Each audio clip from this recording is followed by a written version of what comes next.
So I don't know All what went right. on. There it is. Oh, we're live now? Yep, it is. And I'm not even gonna wait for Phil to cut in late. You act like it's his fault he's not here on time. It is. If you're earlier on time. If you're on time, you're late. Being invited is a big deal.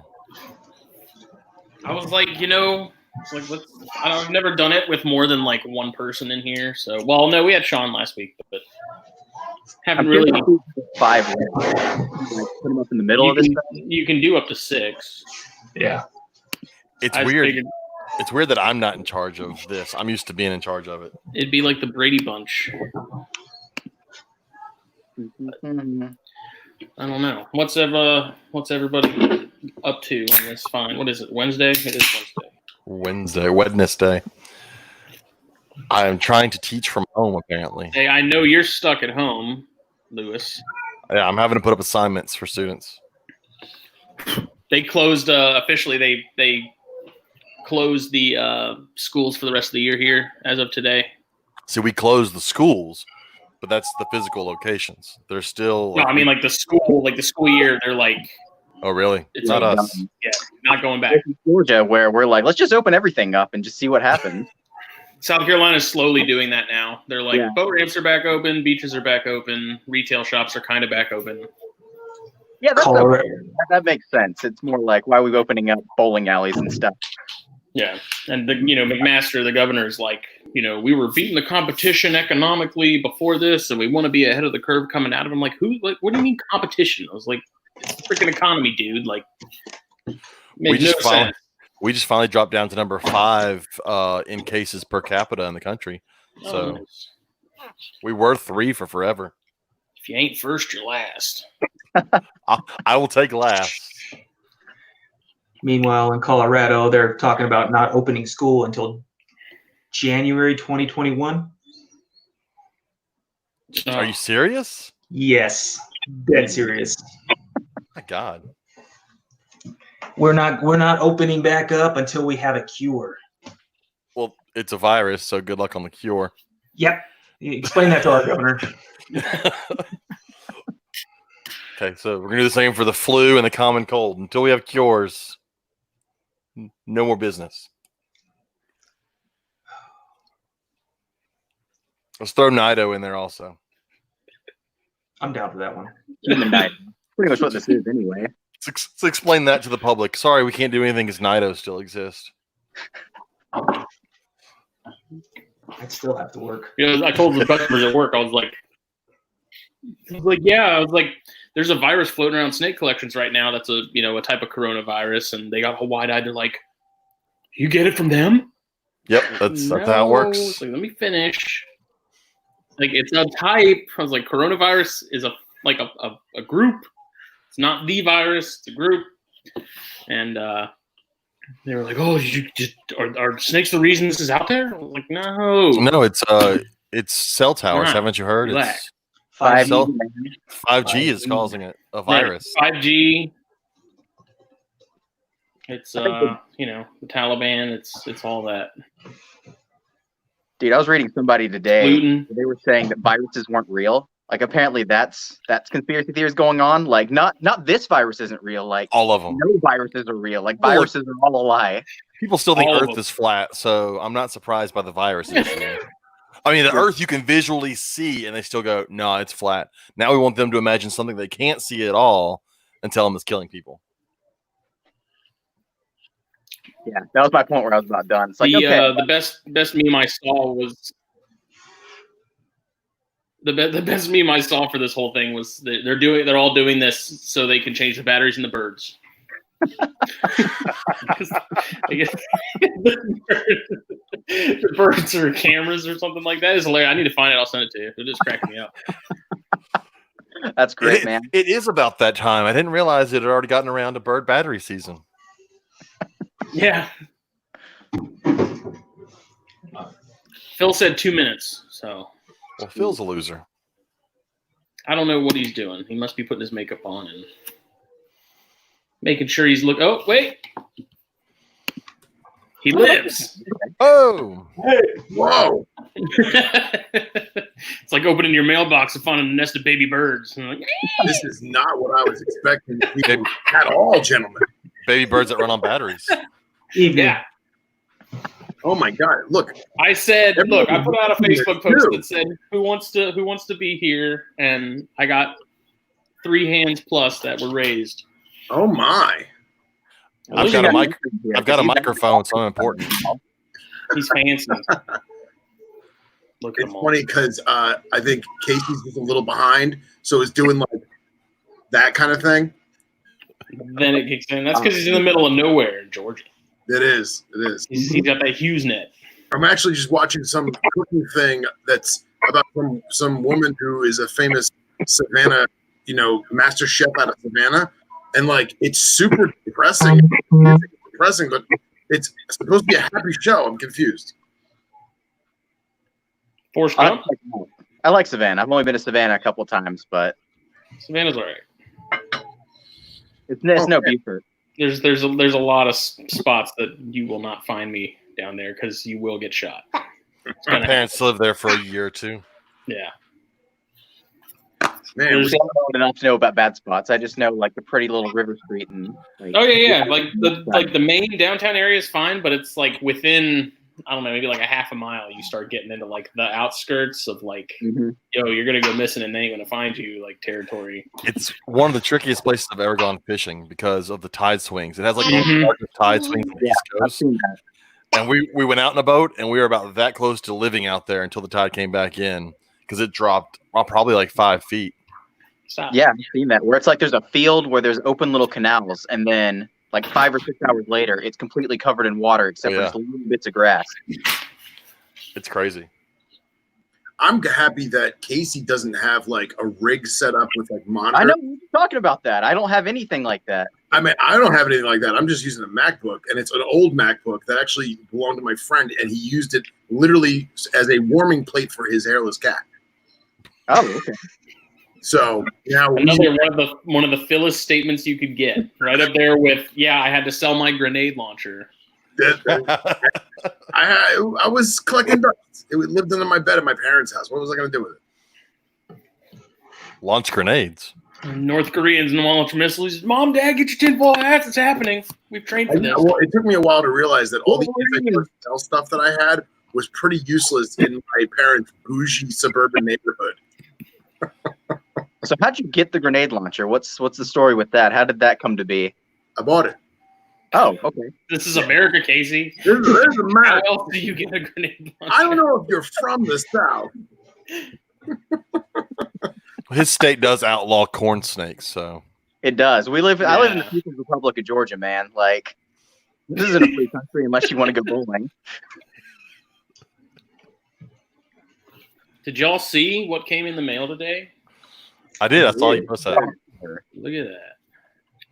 Oh. It's fancy. I'm kind of tired of the company that you go like the print on demand people, because I'm pretty sure I ordered glossy, which this is not. Like, basically they find printers, like they I guess they have some sort of relationship with a bunch of different printers all over the world, and so you send them, like, you upload the file, people order it, they send that order to a printer who sends it to you. And so this came from like Ontario. Ontario. From Canada. Is it Ontario? What do you? Ontario. It's Ontario. It's Ontario. Same thing. Tomato, Macklets, Boellens. Anals. Your public education sucked, Justin. Hey, South Carolina is not ranked very high. I mean, we're in Okay with that. Louisiana. But Wait, didn't you go to school in Virginia? I went to school in a lot of places. Oh, okay. That's why I'm so screwed up. I bounced the from part so where they many taught him how to schools. read. Right. he was moving that week. They taught him with a southern drawl. Yep. Everything had an L after it. This is great, guys. This is fantastic. I didn't even know we could do like the 5 of us. That's Dude, great. you could do up to like 6 people. Whew. Who are we missing? We could take one more person. I tried to get Bill Stagel to come on. He's like, let me know next time. So, Cool. because he's a cigar guy, we could have 3-on-3 with the cigar smokers. Phil, I don't know what you have. Start randomly sending out links, and the first person to come gets to be in. But I've got this Espinosa Comfortably Numb my buddy gave me today. I'm going to try that out. Haven't had it before. I went to Miami last night to hang out with Marcus, and we drank Clip Drift and brandy, and he cooked up the two of the best ribeyes from muskox that I've ever had. Phenomenal. Oh, Muskox. But it was fatty, wasn't it? It was very fatty, but it was buttery fatty. It was so smooth. I don't like chewy. Like I don't like steak with a lot of fat. Like chewy. I don't like chewy fat. Not. It's literally like the joking melt in your mouth. Like I was like forking the meat. It was fantastic. So muskox, definitely a good choice. But because of that, I went with the Herrera Esteli Miami. Brazilian stock cut. Well, Marcus is Brazilian, so you know. Which is kind of funny because they're all stock cut. They're just trying to church it up to make it sound fancy. Wow. So, because of you two and stuff like that, I've started to look for a cigar shop. And unless I drive an hour and a half, the best I'm getting is Swisher Sweets. I've heard there's really not a lot of shops out in Colorado. It's just it's not a big cigar state for some reason. I thought you were going to say you've heard Swisher Sweets were good. Yeah. You save the little plastic tips. Reusable. They are reusable. So says every one of them, Methods IRS. That's how he learned. That's how he finds out. He learns all these street tricks from the people he arrests. It's the glue, man. It's the glue in that plastic cap thing. Oh my god. Do I have a? Don't worry about it. Oh, it's on the screen. Actually, the popular method right now for those little plastic tips is that's what people are smoking their weed out of. They just shove it in the end and then light it and smoke. Hey, look, recycling is important. So they're inhaling burnt plastic. Yes. Nice. I'm sure Probably better than the tinfoil they did when I was in high school. I think I'd probably rather smoke it out of the tinfoil than out of that. So what's everyone drinking? If I smoked. Coke Zero Cherry Vanilla. Diet Coke. Cherry vanilla? Right now. Yeah, Cherry vanilla is the best. it is pretty good. Casey, are you going to pull out your Diet Coke too? I don't have anything with me right now. I should have gotten something with me.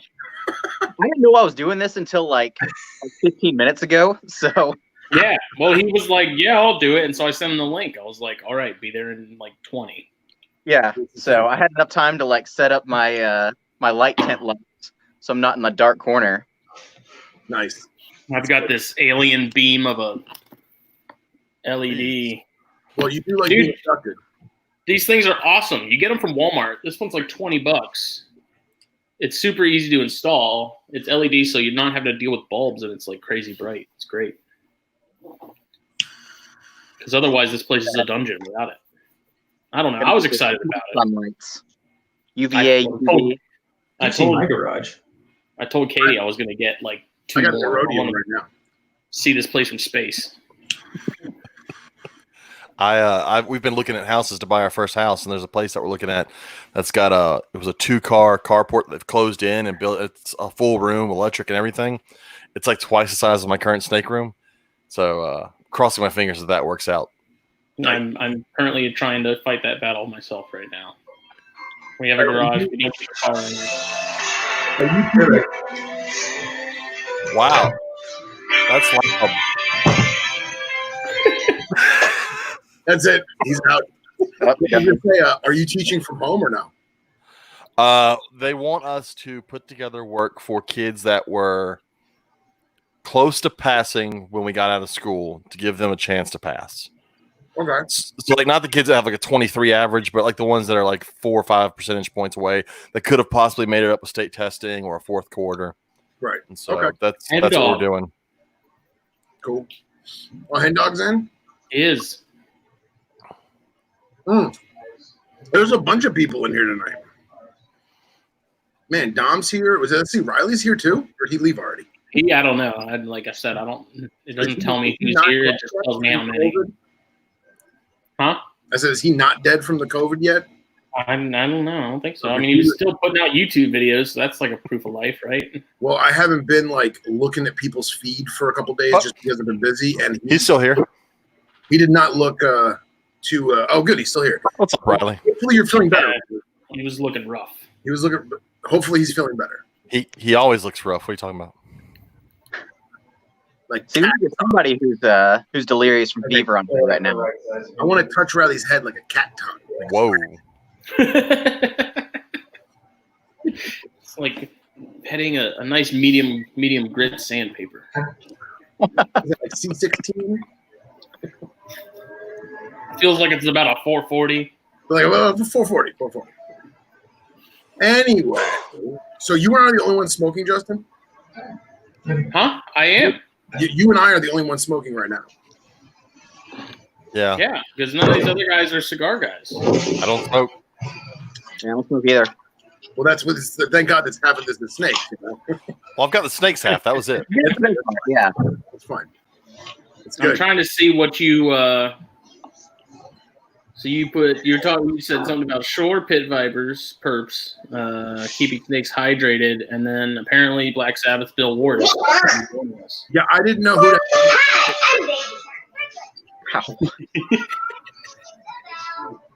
Love. It's all love. She's gonna punch you in the face. I don't know why, man, but certain frequencies hit my phone wrong. I'm seeing swing. Yeah. Oh, come on. Ah! You're welcome, Loomis. Quality podcast.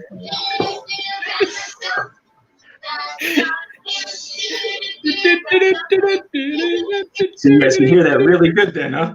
Oh, yeah.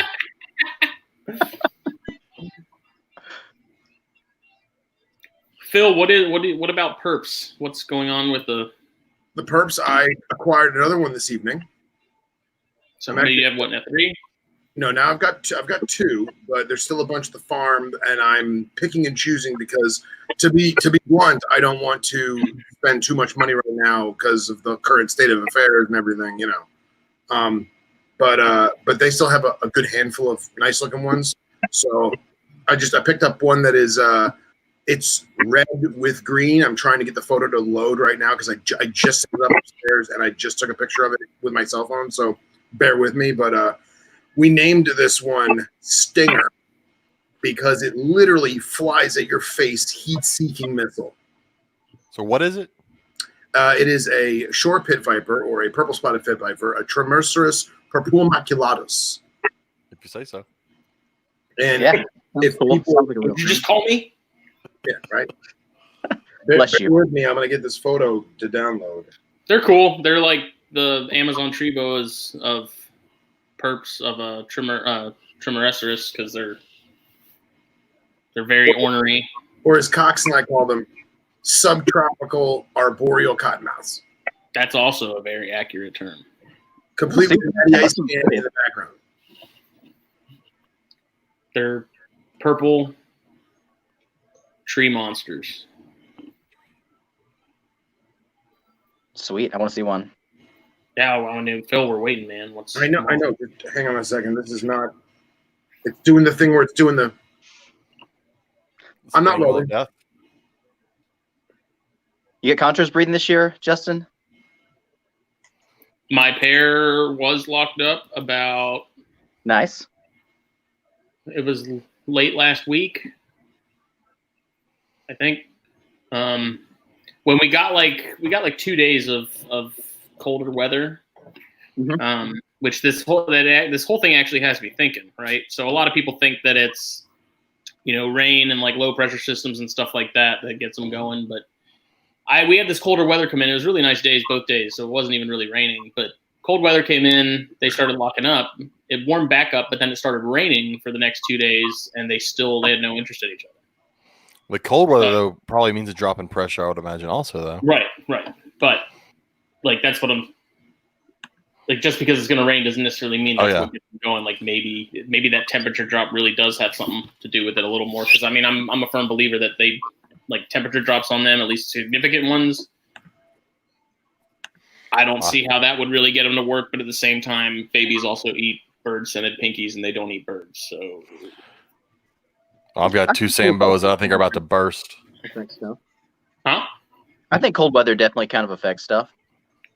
Yeah, well, I just think like from where they come from, though, it seems to me that it would be odd when they don't experience huge temperature swings like that. Like things are fairly static.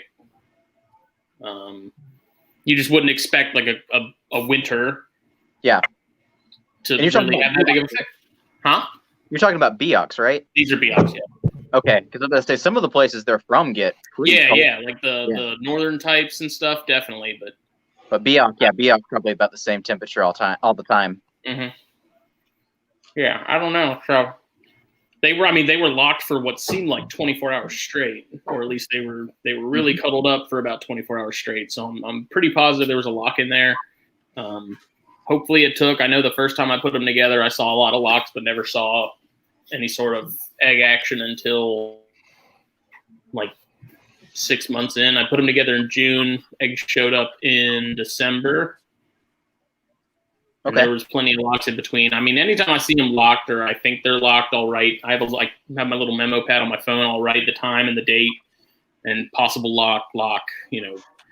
If what time of day it is. If there's anything different about the weather that seems off, I'll write that down too. And that just kind of so I can keep track in the future when if I can notice a pattern going forward. Because I think those two in particular, I don't know if maybe it's just them or what, but like I had them together early this year thinking maybe something would happen and it didn't.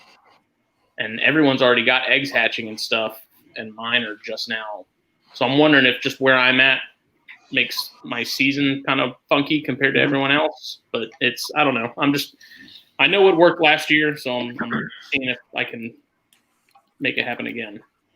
Well, at least with my stuff, it seems to be they all lay eggs about the same time every year, no matter what. So I think there's some kind of process that's going on anyway.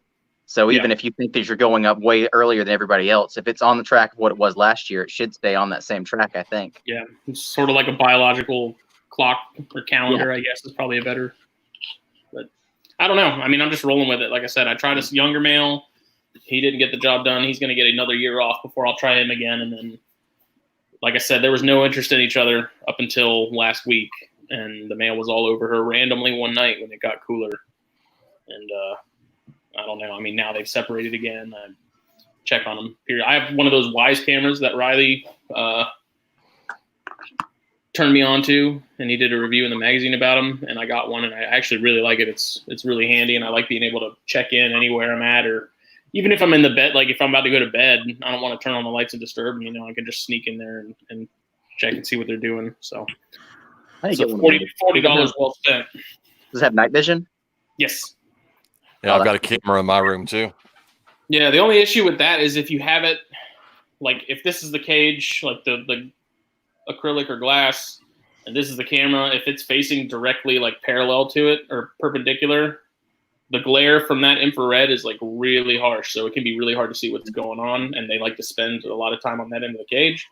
So you have to like angle it so that you're not getting that, as extreme.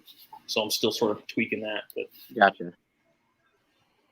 No, I'm liking it. It's working. I want to get another one to put on one of the Dart Frog tanks so I can just watch them when I'm bored. Yeah, I'd like to have some camera stuff going on down here, especially if I can go in and look without the lights turning on. Yeah, Whenever I turn the lights on, things just freeze.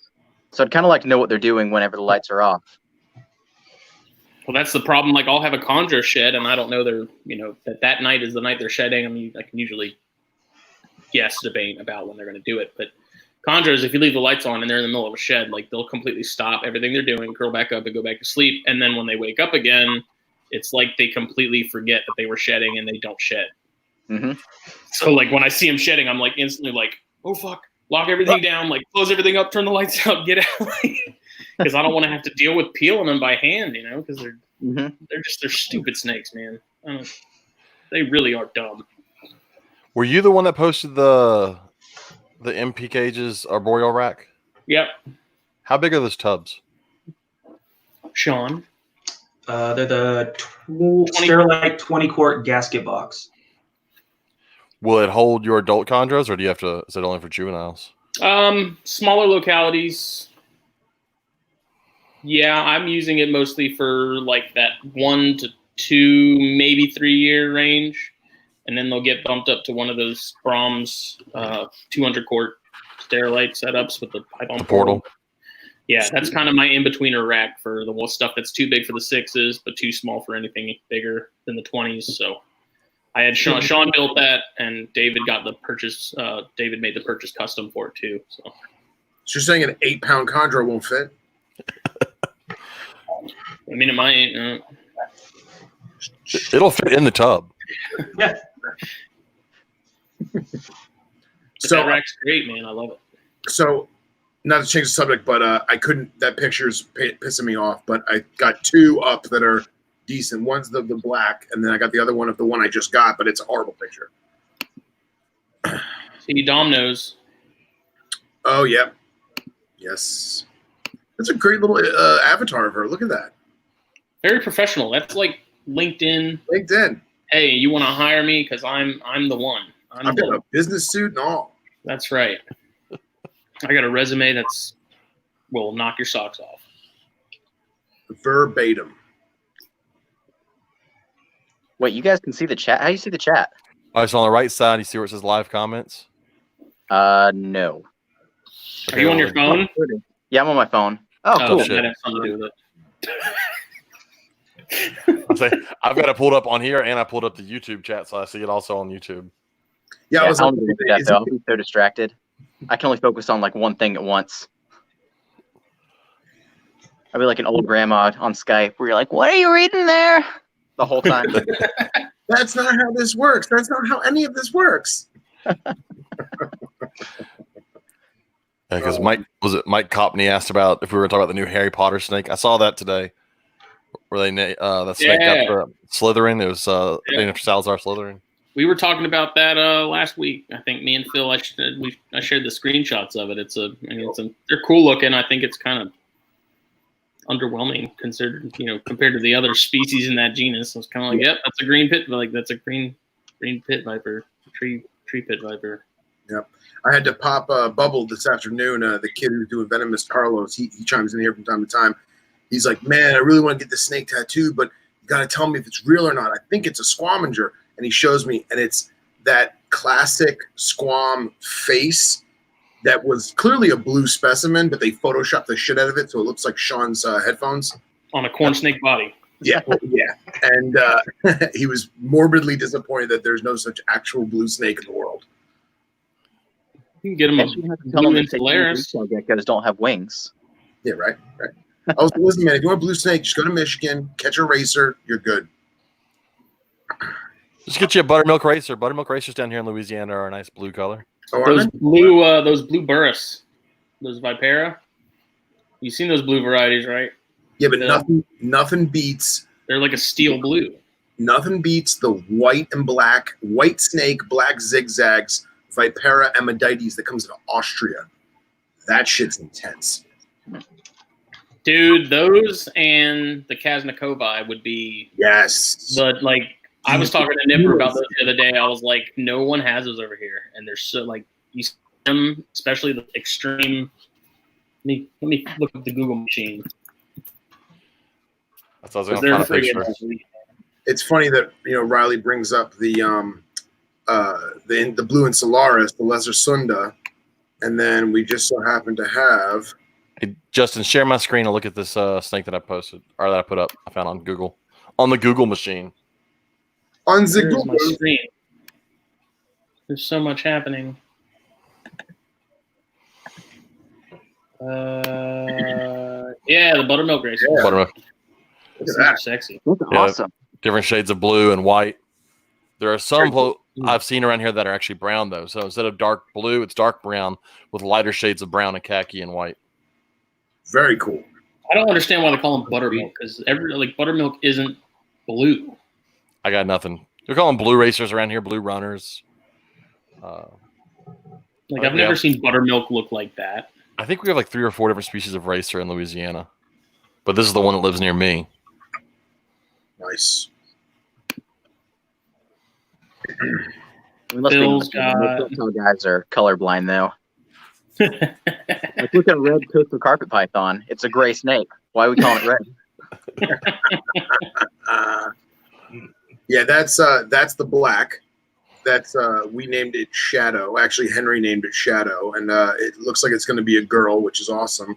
And then here is this one. Oh, what did I do with it? Oh, here it is. Preview. How do I share this? All right, hold on. Let's do this. This is the one I got today, which is not a good picture. There you go, Justin.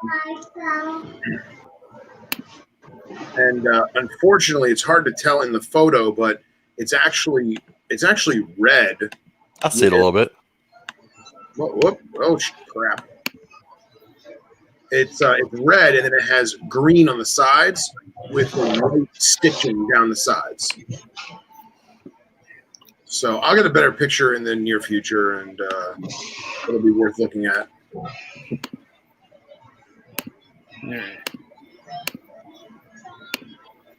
Here's what I'm talking about. Like, oh, the Kazis, man. Love those Kazis. I mean, there's a lot of variation in them too. I mean, you get it's like a zipper straight on the back. Yeah, and they're small. Like they're not a very big species at all either. They're pretty, they're freaking sweet, man.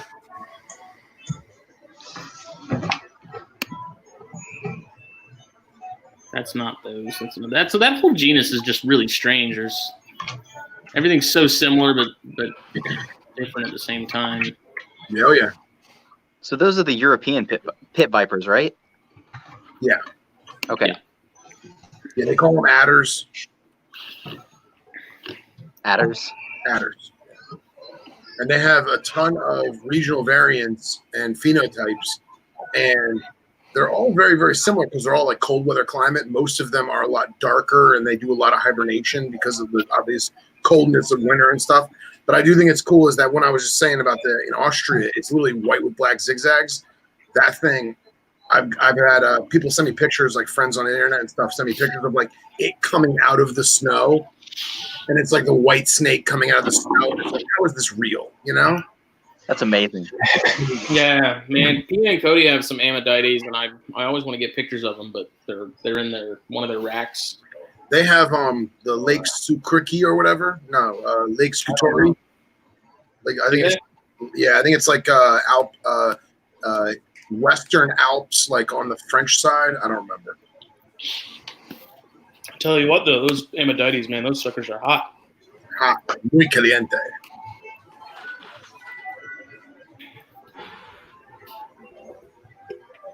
I don't know. Are you alive? Yeah. You're all using big words. I'm getting lost. That's all. Oh, come on, man. So hey, I'm getting more vipers for the rack, Bubba. He's loading up. He's getting ready. I'm getting ready. Have you bought your tubs yet? No. Why would he? Why would I? Yeah. Let's not get crazy here, Sean.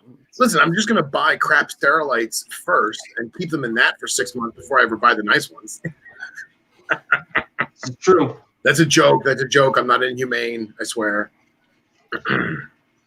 But yeah, I've realized that the black one that we just showed, I'm gonna keep it. It's in like a quarantine exo with like paper towels and fake plants. I'm gonna set that one up real nice and leave it in the exo, and then that leaves me 6 whole slots in your rack. So that means I got or even more stuff. 5 more slots. Got Nichii.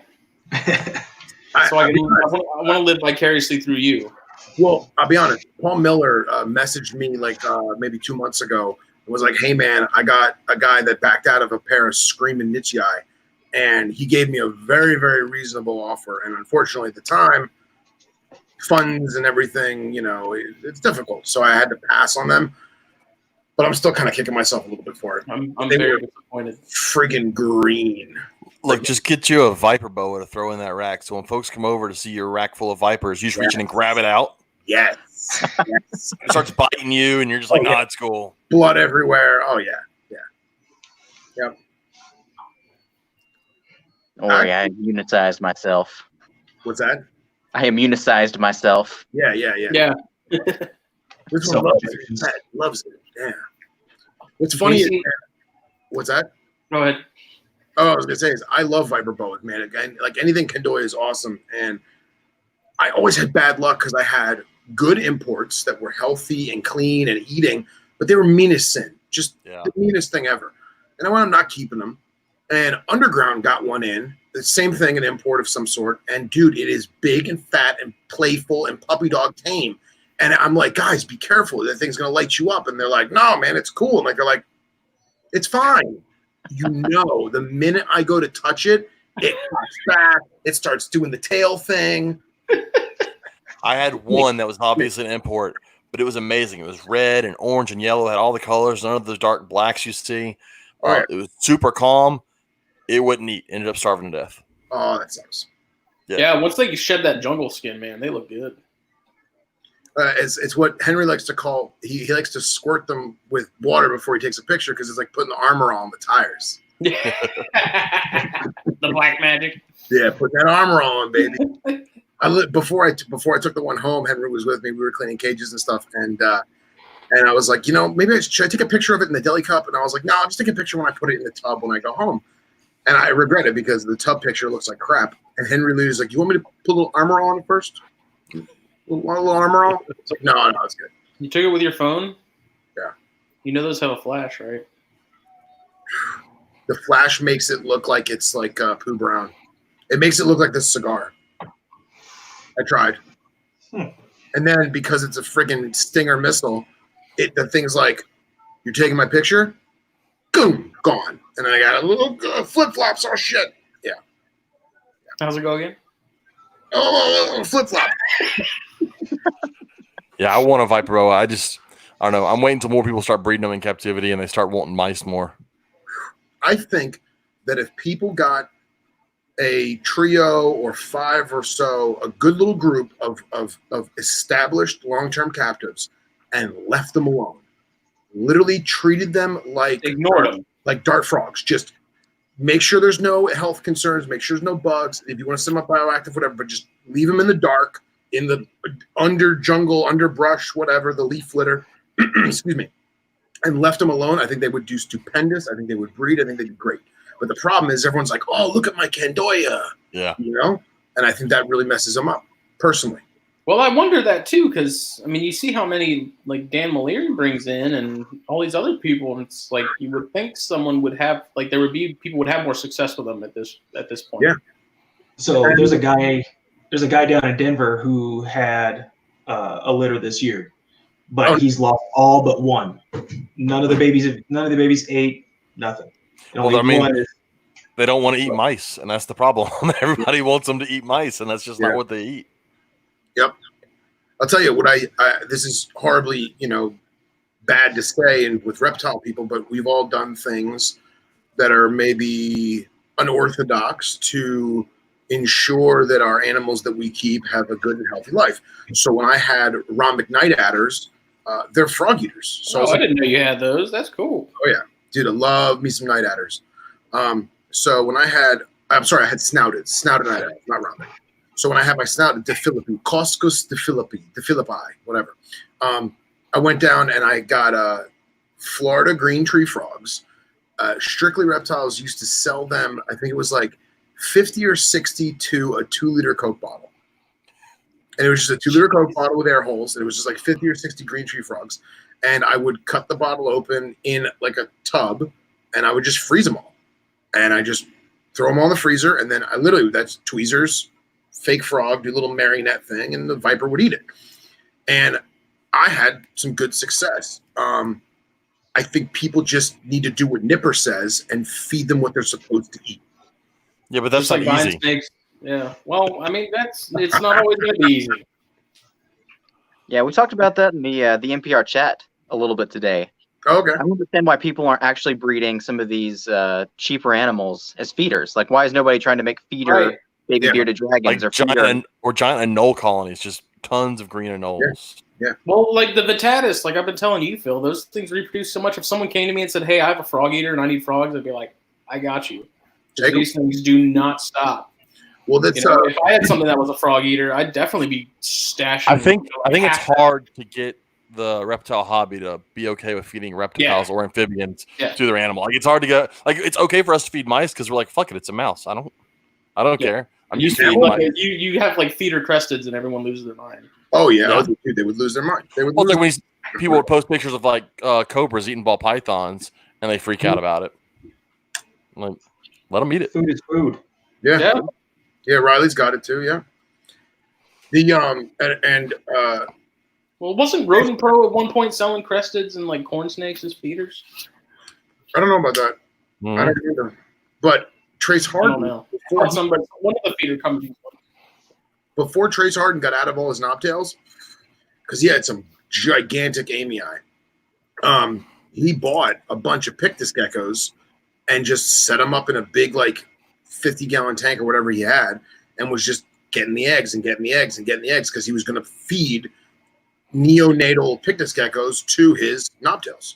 Mm-hmm. Like, I thought that was brilliant. You know, he wasn't feeding it strictly that. He was giving them roaches and crickets and stuff. But, you know, the same way that, you know, you give your redfoot tortoise a pinky, you know, once a month, he did the same thing with his knobtails. Yeah, I want to get my hands on some of those Turkicus geckos. Yeah. Like, that would just be a fun little bit, like, set up a little Bavaria for them.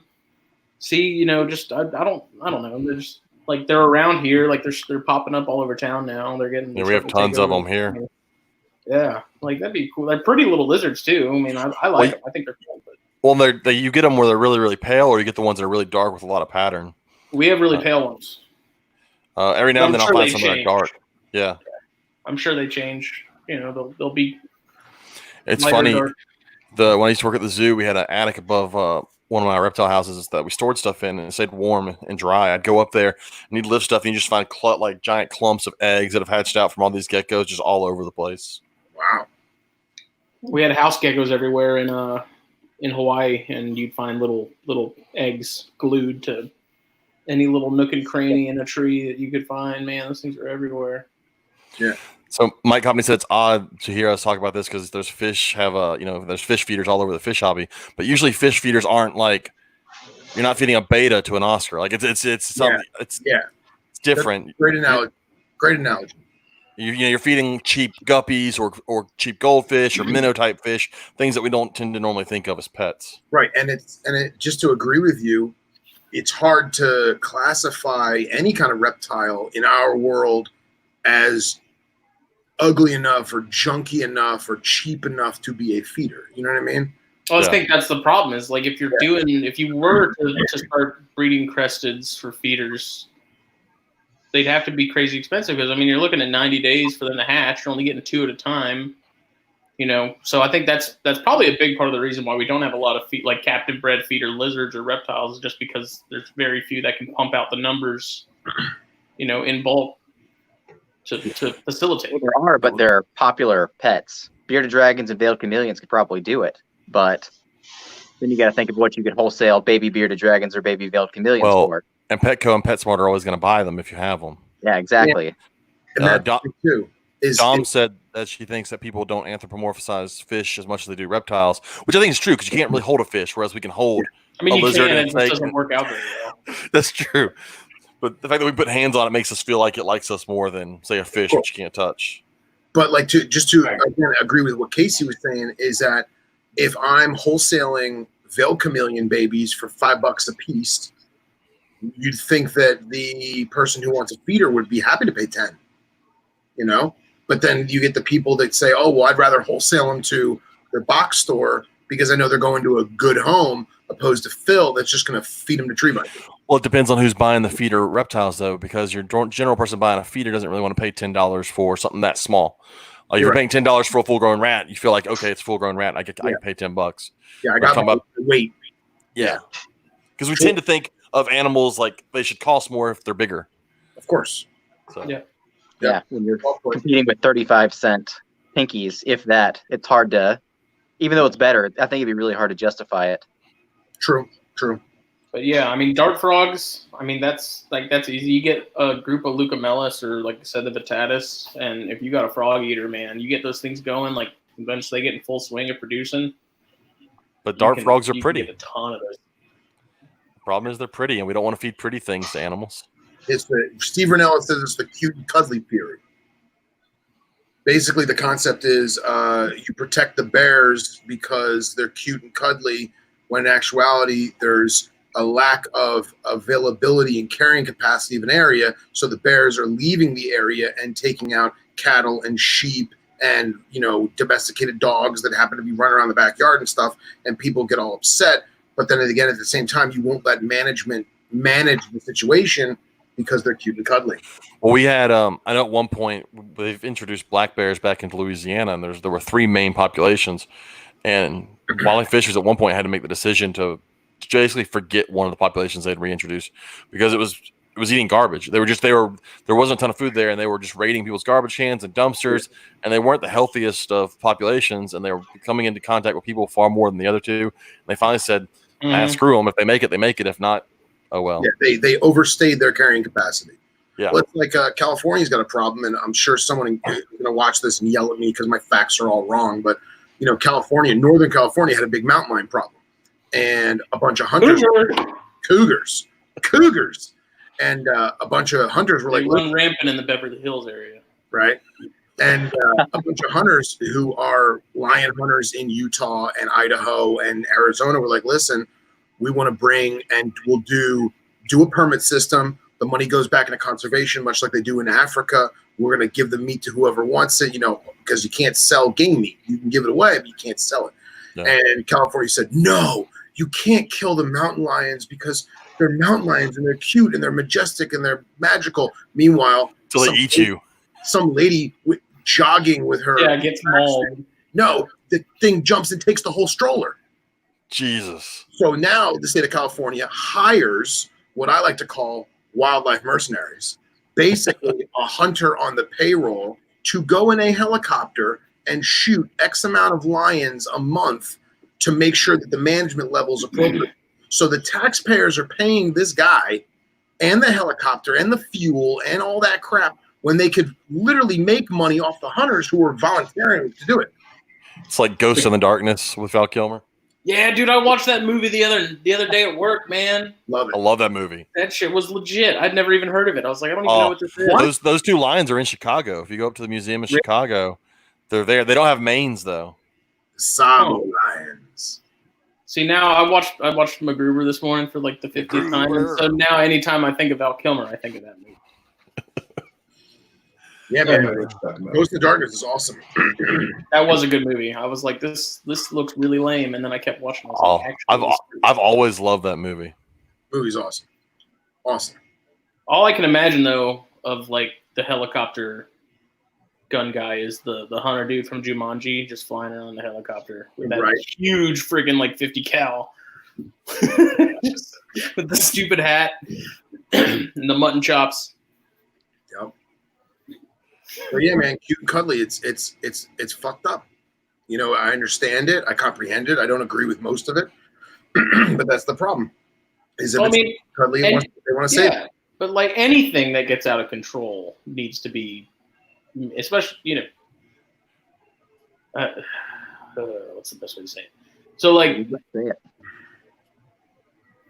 if it's stuff that is taking over and it's because of us, because it was introduced by us purposefully, I think it is our job then to make sure that it is kept in check. Sure. Yeah. Like ecosystems. Period. I mean, it's like a house. Like you take away, it's Jenga. It's literally Jenga. You take away the wrong brick at the wrong time, and everything collapses. It's on us to make sure that all those bricks are staying. Right. But here's the difference. You want to go and cruise the canals in Louisiana and shoot nutria, knock yourself out. But if I tell you that the introduced wolves to Yellowstone, although they fixed the ecosystem for a decade, are now destroying it. Oh no, you can't shoot wolves. They're dogs and they're cute and they're friendly. Well, guess what? They're fucking Yellowstone up. So something's got to happen. They don't. The volcano will. Exactly. Don't they keep saying that thing's supposed to erupt like any day now? They've been saying that for like 20 years. I don't know. But I saw Sean blink, so I know he's alive. Sean's the closest to that volcano. So. Yeah, I'll be dead if it does erupt. I'm okay with it. I just icing on the cake for 2020. What's that? I feel like it'd be icing on the cake for 2020. Oh yeah. Yeah, December 31st, the volcano explodes. Yeah, we all survived coronavirus just to die of of We won't die. Many of us will nuclear die. winter. Many of us will die from the volcano, but then we'll just like drop a virgin in there, and the whole year will be forgiven. We'll be fine. Of course. Guys, it's the 5G. It's the 5G. Five fucking G. It's the 5 fucking G. Did you see there are people in the UK actually destroying the cell towers? Well, have you seen the ones in Philly that are burning on their own? Burning on their own. That's good stuff. There's a bunch of videos of all these 5G hookups where they took a 4G tower and they like bolt on the 5G to it or whatever, and they start fire on the base of it, but not people. The device itself catches on fire on its own, and then it chain reactions, and the whole thing goes up. It's hilarious. Nice. We're all gonna look like the freaking creatures in the hills have eyes, but we're all gonna have the fastest upload speeds for YouTube ever. Like, we'll be able to watch YouTube videos instantaneously and not have to worry about buffering. But we're all gonna look like the Goonies, the dude from the Goonies. Well, I was gonna say, it won't be that hard for me to get a date Friday night when we all look like Cronenbergs. Yeah, because beauty is on the inside, guys. That's right. Oh, there was some kind of murder joke in there, or like serial killer joke in there, I'm sure. Copney had a good point too. He said he's heard of snake breeders say they feed deformed babies to, DOA or just dead in the egg, or deformed babies to king snakes, or ones they know won't have a good life expectancy or won't, sell well if they have, I guess, kinks or something. And I mean, I have no problems with that because it's going towards something. Right. I did today. He says with a smile on his face. Yeah. He's already cried enough. He doesn't. I'm all trying you to do now is smile. then because I'm so upset about that. But yeah, my stillborn baby, blue tongue skink from today, Wow. that do Brettles. Just one. She just had one baby. That's it.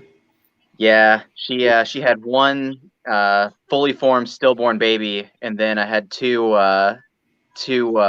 slugs. So I'm kind of waiting to see if she drops anything else, but yeah, I'm not having a great season, man. Look at this fucking thing. Mayfly, right? I don't even know. I know it's green. No, it's green. And it's shiny. So is that her first year or no? It's her first year, as far as I know. Okay. There was kind of a lot going wrong with that. I had that female for less than a year. It was the male's first time breeding, and I was probably a little overly excited, so I was probably checking on stuff a little too much. Yeah. So You think just a lot going against that litter. You think it was stress induced or no? I mean, it might have just been a bad litter. Yeah. It's hard to tell. Yeah. My buddy Zach had a New Guinea, and he bought it when it was, I don't know, probably that big, right? Maybe like that big. And a year later, it dropped 5 perfect viable babies, and he wasn't paying attention because we have so many animals and he had so many blue tongues, and we realized that he never bred it. Huh. And he sold them off to strangers, and now we don't know where those babies went, and he never bred it, but it produced 5 perfect babies. So you wonder if it either stored sperm from when it was really little, or if it did parthenogenesis. Well, I don't know. It was definitely an import of some kind, and who knows? But it's crazy to see how many Candoya come in gravid. Mm-hmm. Yeah. That would be cool. That would be a better chance for breeding them, is you get a couple of those freshly born in the United States babies and raise them up. But I guess they don't do too well. I don't know. I think they like getting them on mice when they're young sounds like it's a real pain. But I don't know, because I mean, I know Harlan's done a lot with them over the years. Like the Candoya Pauls and I are just so small. Yeah. They are so small when they're born. Tiny. Island? What? That's Solomon Island is Paulson Island? Yeah. Yeah, they're like baby Athers small. Yeah, which is just pinky legs. Yeah, I mean, it's just pinky leg on a frozen green tree frog. Well, and it's not even like they're small. They're skinny. They're like their entire life, so they're skinny and small. Whereas like you get the Asper, which are at least short and fat. Yeah, yeah, like cocktail straws with flat heads. It would be interesting to see, though, as far as the Viper boas, like the natural history of those, and then applying that, doing like you were saying, Phil, kind of almost like, I guess, I'd imagine they'd be occupying a similar place to what like blood pythons would. Yeah. Swampy, just completely sedentary, just slugs. You know, load them up with leaf litter, bunch of magnolia leaves, set it and forget it. Yeah, they're the forest version of a sand boa. Yeah.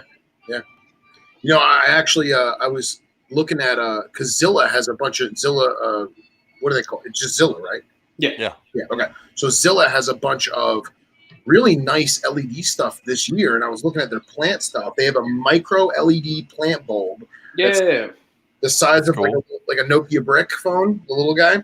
Mm-hmm. And I wound up looking into that, but my cousin, all right, long story. My roommate used to breed Cresties.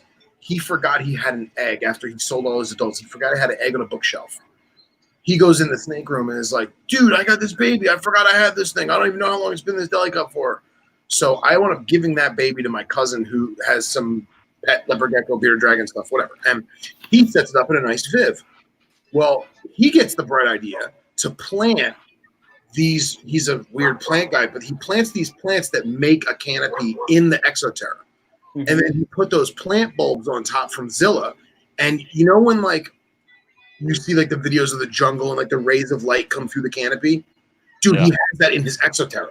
It's awesome. Well, and you watch the crested gecko come out and like bask for like 20 minutes and then like go back in. And I'm sorry, if you did that with viper boas and you had 2 or 3 in one enclosure, they would make babies. I'm convinced. But then you gotta feed the babies. Yeah, I'm sure it's a matter of plant cover and stuff. Well, one step at a time, man. You wonder if that's true for a lot of species, though. Like, how many people are putting leaf litter, or not just leaf litter, like an entire giant pile of leaves, like you would catch a snake in your backyard, in, say, scrub pythons or bolins or something like that. Right. Like, you wonder with some of these really hard to breed species, maybe the problem is not so much that we're not keeping them right, it's just that they see us all the time. Yeah, they need that sense of security. Yeah, maybe the secret is they don't want to see us because they're wild animals still. I mean, that's what I do with my boiga, and I mean, I think they do better if they can't see you that much.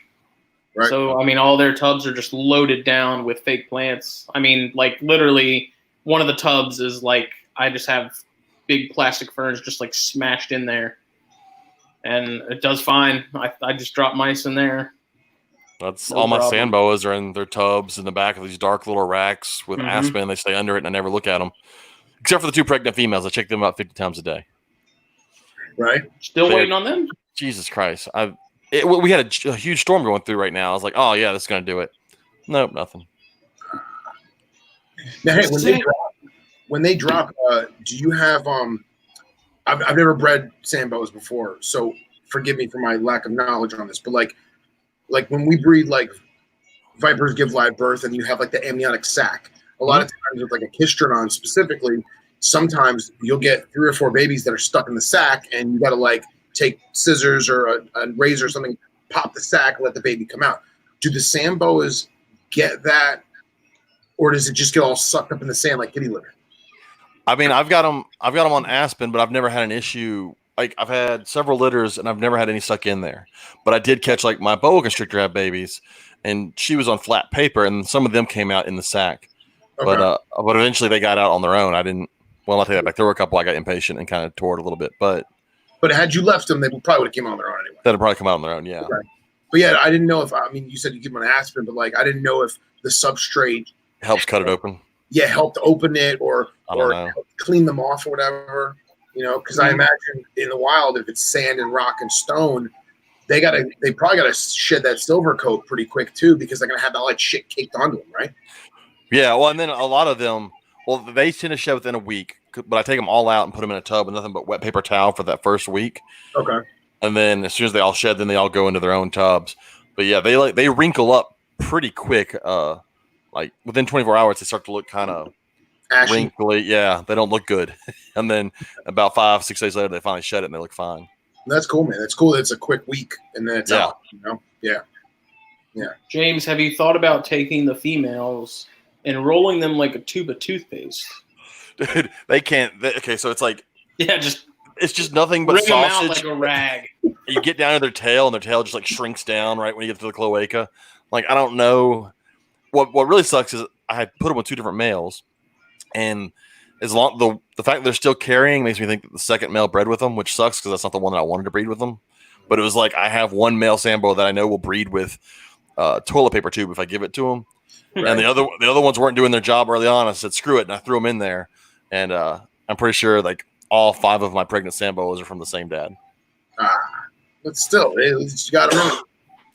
Yeah, I just 4 of the females I got this year I've never bred, so I just kind of want to see what's in them. So breeding an anery to them, which is what the dad is, well, at least let me see if there's any anery in them because they're all normal looking females. But it's kind of like corn snakes nowadays. You don't really ever find just a normal corn snake, right? And most Sambos have anery in them somewhere. Yeah, because forever that was the only gene that everybody had, anery and normal. And then I was listening to a podcast the other day, and did you wind up ever? I couldn't remember if you had the Saharan egg layers or you wanted to get them. I want them. I'm waiting until I can find just a captive bred pair or something. Most of those are imports. Now, what's the one? Isn't there also an Indian one? Or I have Indian. Yeah, I have a really tiny tail. Well, no, so Indian Sambo. Okay, so Kenyans have the kind of short, pointy tail. Right. And then Saharans, the egg layers, have like a pointier tail, but they look very, very similar to Kenyans, just a little glossier. And then, of course, they lay eggs. Indians they have kind of a longer tail that actually moves like a head. So really? Like the first time I held my Indians and it wrapped its tail around my finger was the weirdest damn thing because Kenyans don't hold on to shit. Is it like a Calabar python almost? Kinda, but it's long. I mean, it was longer than I was expecting when I got them. Okay. And then you have like the goofy ass Arabian Sambos, which are hard to find. They look like sock puppets. Yeah. With the eyes right up on top of their heads, they look stupid as hell. But now, so the Indian ones are still live birth. They're live birth also. Only the Saharans lay the eggs, and that's the one that's like a week later. They hatch. Yeah, it's like 10 to 14 days, and then they hatch. And I've heard like sometimes it's not like a complete. Like sometimes the eggs have little like almost like windows through them. It's weird. I think you're catching them in the middle of evolution is where we're at right now. It's just they're that in between branch. Yeah. And then the shells are like super thin. Yeah. Like is it like rice paper almost?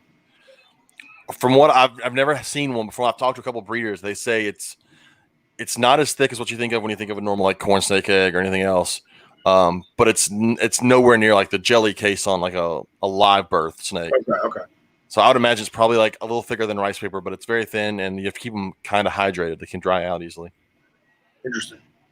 Weren't you doing an interview where you were talking about the Russian ones? I want those so bad. Yeah, man, those things. The Russian blacks. Those things are awesome. They're shaped a lot like Kenyans, but they're so damn weird because you can drop the temperatures down. I did. It's weird when you're used to, like, I'm telling you, Kenyan. No, I know what you're saying. Like Kenyans just kind of hold on to shit. They're very clumsy. Like they're just kind of there. God. Like they'd go off a cliff if they thought something was there for them to move on to. And even like a big female, I've got a big female. She's probably like 2.5 foot. Still doesn't ever wrap around anything unless it's food. That is it. But like the Black Russians, the weird thing about them is the whole brumation. Well, hibernation, brumation, but the fact that you have to get them cold, like 50 degrees cold, or like down into communist cold. Yes. But that in their basking spot, they'll still go up to 90, 95 degrees, just like Kenyans and everybody else. During the daytime? Yeah. Well, during the warmer months when they're not shut down. So they're like the Brettles equivalent. Yeah. So I'm listening to this because I'm like, okay, yeah, this sounds up my alley. I need to get into these. It's basically like Brettles, but Samboas. And then so there's a couple of breeders that are working with them that have done pretty good. They've gotten to where they're almost solid black.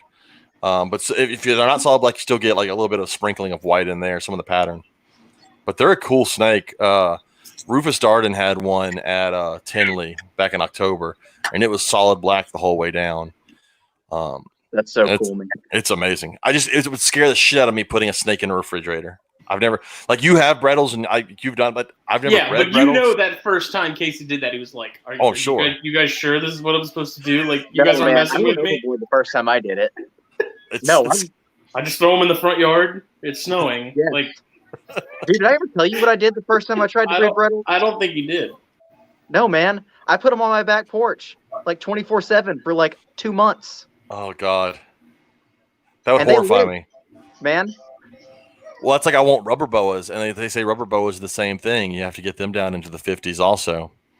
Well, rubber boas live in Canada. I tried to take a subtropical animal, and I saw online it said, okay, Alice Springs gets to be 40 degrees at night and 60 degrees during the day. So I replicated that for 2 months, and they got sick, but it didn't kill them, which is amazing. Oh man, So, They're indestructible, man. yeah. So that was my first attempt of breeding Brettles. Is I was just like, okay, I'm going to go all out with these things, and then I realized like, okay, I gotta bring it back a little bit to actually be successful. mine is. In My your Brettles has decided it wanted to eat, so I'm good. Like when I got it, it was iffy, but now it's started to take frozen off its perch, frozen thawed off the perch. I feel good, so now I'm just gonna start pumping it up because I'm not gonna lie, I want an 8-foot Brettles or on my neck. As much as I've posted folks, but I'm like, it would just be awesome because I mean that snake they're just so cool. Like there's so much color. They're thick. They're thicker than a carpet python. I mean, Preaching to the choir, buddy. I know. Mhm. Superior Morelia. Yes. Yeah, it's Superior Morelia. I'm glad we finally hashed that out. Yeah. And everyone was like oddly okay with it too. Everyone's like, Yeah, exactly. yeah, Reynolds, like totally. Seems right. But what's funny is that it's one of the least owned of the of that whole group. Yeah, but we all own it. All of us have that. That's what matters. Mm-hmm. I think part of that though is just me and Jake talking about how much we love them every week. That's true. Definitely. You guys seem to like boost stuff in popularity. I think all the podcasts do. Yeah. Mm-hmm. But you guys seem to be more consistent with what you like. I mean, listen to some guys like Eric and Owen, where it's like for 2 weeks, Eric will be hot on something and never talk about it again. I've never heard of Boyega until you started talking about it, and then I hear about it all the time. Oh man, don't get me started. I'm not allowed to keep them, so that makes me really upset because that Cyania is amazing that you have. Dude, they're awesome.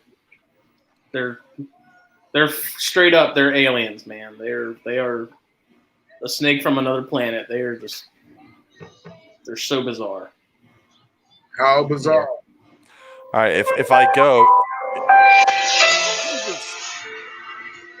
it's because my power cuts out. My lights keep flickering. So, but I mean, my big adult male Brettles, and then my biggest female, well, my only female, like they don't have heat.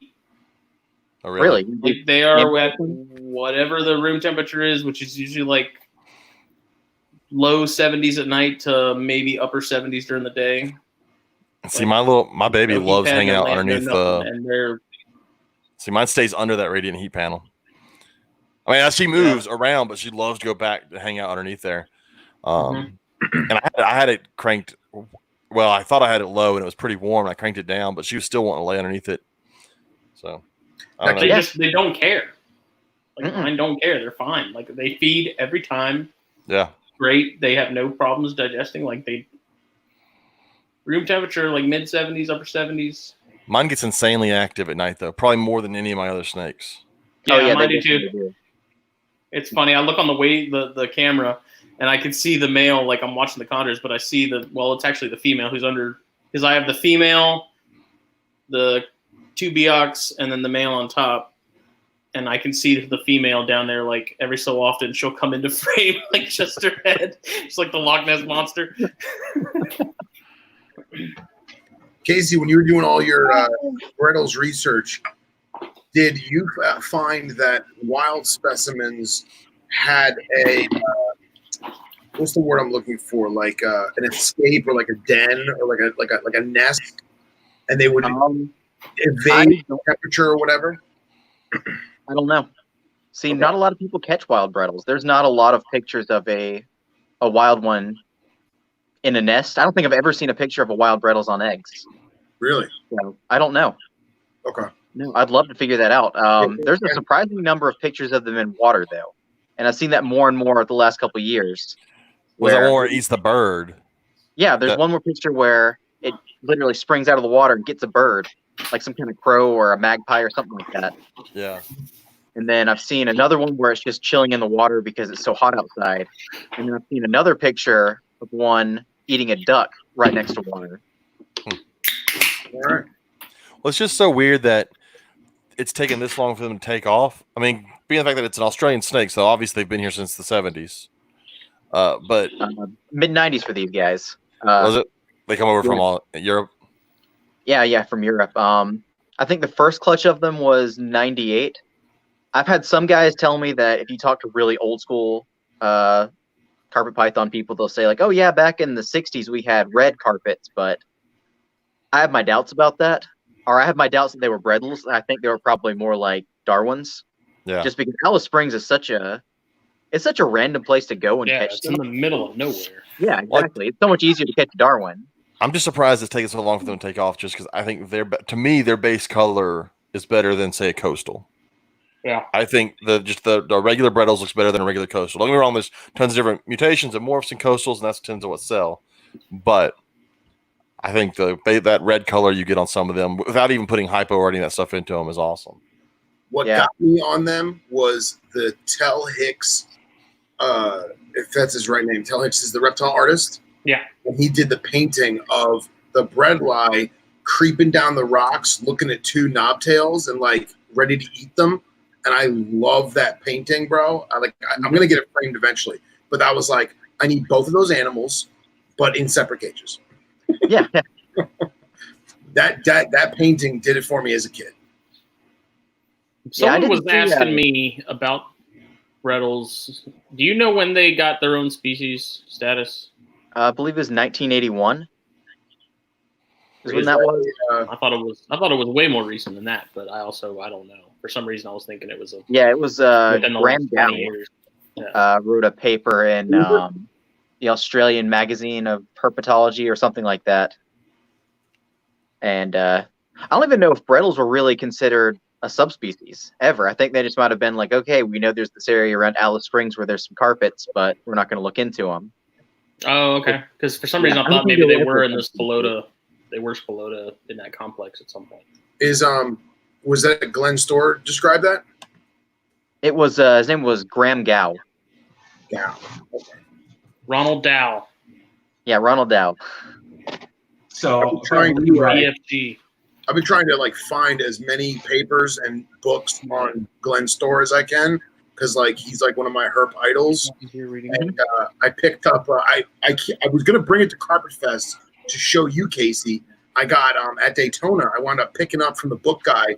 It's kind of tattered, but it's Glenn Storr's Reptiles of Western Australia, Volume 1 on skinks and shinglebacks. Oh, and that's so cool. The color plates in it are crazy. Like I'll find it. I'll send you some screenshots or whatever of it, or pictures of it on my phone, because you got to see that book, man. Like, you as a skink guy, you got to see that book. That book it's from 1977. Awesome, just awesome. And Western Australia has some crazy stuff. I mean, they have most of the species of shinglebacks, which just have an insane amount of variety to them. Yeah. And then there's multiple species of just normal shinglebacks. I think northern Western Australia, you have the Kimberley northerns, and you have a couple of different localities of the westerns. And then I believe, Centralians go all the way over that way too. Centralian is my favorite. They're impossible to find in the United States. I think there's like one guy that breeds them every 10 years or so. Haley's comment of skinks. Yeah, exactly. There's like rumors of one guy that's got them, and then no one ever hears from it. I know they're in Canada. I know they're in parts of Europe, but kind of the whole import-export situation right now, I don't think they'll be able to come in. Yeah. I just want inlands. Inland carpets? Yeah. Those are like at the top. Those are the top of the list, man. I want Flinders Range carpets, which I think that's a natural intergrade zone between Imbricata and the inland. But they're prettier than Bredls, actually. They're like, if you took an inland and gave it a Bredls color palette, that's what it would be. And they're a beautiful snake. I would say that they might even have, instead of that cream white that a Bredls has, they replace it with like the orange that a Brisbane Coastal has. Yeah, they're amazing animals. Nice. Nothing like that exists in the US though. That's northeast of the Malartic Plain. I believe It's Yeah, still it's like, it's still an old Southern Australian. Australia? Yeah. Like where Southern Australia meets Northern Territory? Yes, yeah, right around in that area. Nice. I gotta Google that. I'll find that. Justin, Google that. I'm looking it up right now. I can tell GTS. with squinty eyes. GTS. I just realized that. That's hilarious. For those that are slower, Google that shit. Mm-hmm. I gotta watch the radar because they're warning about tornadoes around here.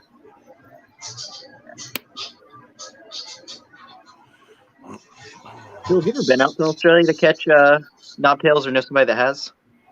So I have Please stop people. a good friend in Queensland. His name is Elliot Budd, and we became like internet pen pals. And Elliot was, when he was in his, I guess it'd be grad school at James Cook, one of his things was travel patterns and overall field research on rough knobs. And he actually did this whole like remote tracking system where he got micro radio transmitters and made miniature little backpacks to put on these geckos with like a 4-foot wire behind them. And he would strap it on the gecko and he would let it go and he would just sit back, and for 18 to 20 hours he would track where this gecko went with GPS. And it was actually amazing stuff, and it makes me super uncomfortable keeping them in racks now because the average gecko would traverse over 100 yards a night. Okay, but he put a vest on him, but did he put a top hat on him? That's the important thing. No, because it obstructs the bush, you know. Well, then those aren't classy geckos, and I don't care about them. Yeah, they have a little monocle on them too. He had a cane. Well, anyway, so Ellie and I became good friends, and he has friends all across the continent, and they all have GPS coordinates of fucking everything. Mm-hmm. So because he has particular licensing to do his research, the goal is to basically take 3 weeks and tour the whole continent and basically just road trip it. And one of my best friends is a photographer, and we basically were just gonna be like, fuck it, let's do it. And we got backburnered because of money and everything else. And it got backburnered again. And now with COVID, so we were hoping for 2021, but it looks like it may be the year after just because of COVID and everything else. Who knows? Yeah, that's the goal. Yeah, I wanted to see it pretty bad. I was in kind of the little Amier territory for a little while. Oh, you were there, bro. You were in there. Yeah, I didn't see one. I saw a bunch of the velvet geckos. That seems to be what a lot of those guys eat. Like a lot of the what's the word? The Antaresia out there, the Eastern Stimsons. Mm-hmm. If I had to bet, they were eating those guys and they were eating the frogs. Yeah. But we also saw something, which apparently these are in U.S. herpetoculture, and I'd kind of like to get some. They're called Australian helmeted geckos. They're like little geckos. Those are cool. Yeah, I caught one of those, and it was awesome. Awesome. You know who breeds the crap out of him and doesn't tell anybody? Is Sims. Sims. Okay, the people that make the egg stuff? Yep. So I'm probably going to like get shot by mafia guys for saying this, but they produce like hundreds of them a year and just don't tell anyone. They like keep them under the table, so to speak, so they can keep the price up. Oh, okay. But yeah. I'll call them up. I've got an empty little aquarium. You hit him up and say, Phil Wolf told me. Phil Wolf told me. Give them to me for $5. Phil Wolf, he leaked it. He leaked all the info. He's the whistleblower. Yeah, right? It's funny is if you're in like out from what I gather, because I've clearly never been there, but if you're in like Alice Springs proper, the only real larger gecko you're going to find is the Amier. But if you go like 30, 40 minutes southwest, you get 3 more species. Okay. And I don't know if that's just a region thing or they stay away from the city or what. But like you know where Kachgia is, which is southwest of Uluru? I didn't go south of Uluru. Never mind. What's that? But yeah, I saw signs for the area. Yeah. So it's southwest of Uluru, like 15, 20 minutes. And apparently, if you go there, you'll find 3 or 4 different species of knobtail. You'll find like 8 or 9 other species of other gecko. But if you're in like Alice Springs or like neighboring farmland, you get just AMA or a lot of the Gera. What is it? Gera Verdegrada.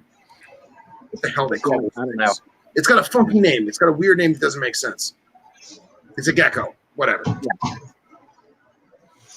Yeah, I want to get back out and explore some of the areas we weren't in. There's an area where if you go in the paper where Brettles were first described, there's a place that's maybe 200 to 400 kilometers north. Okay.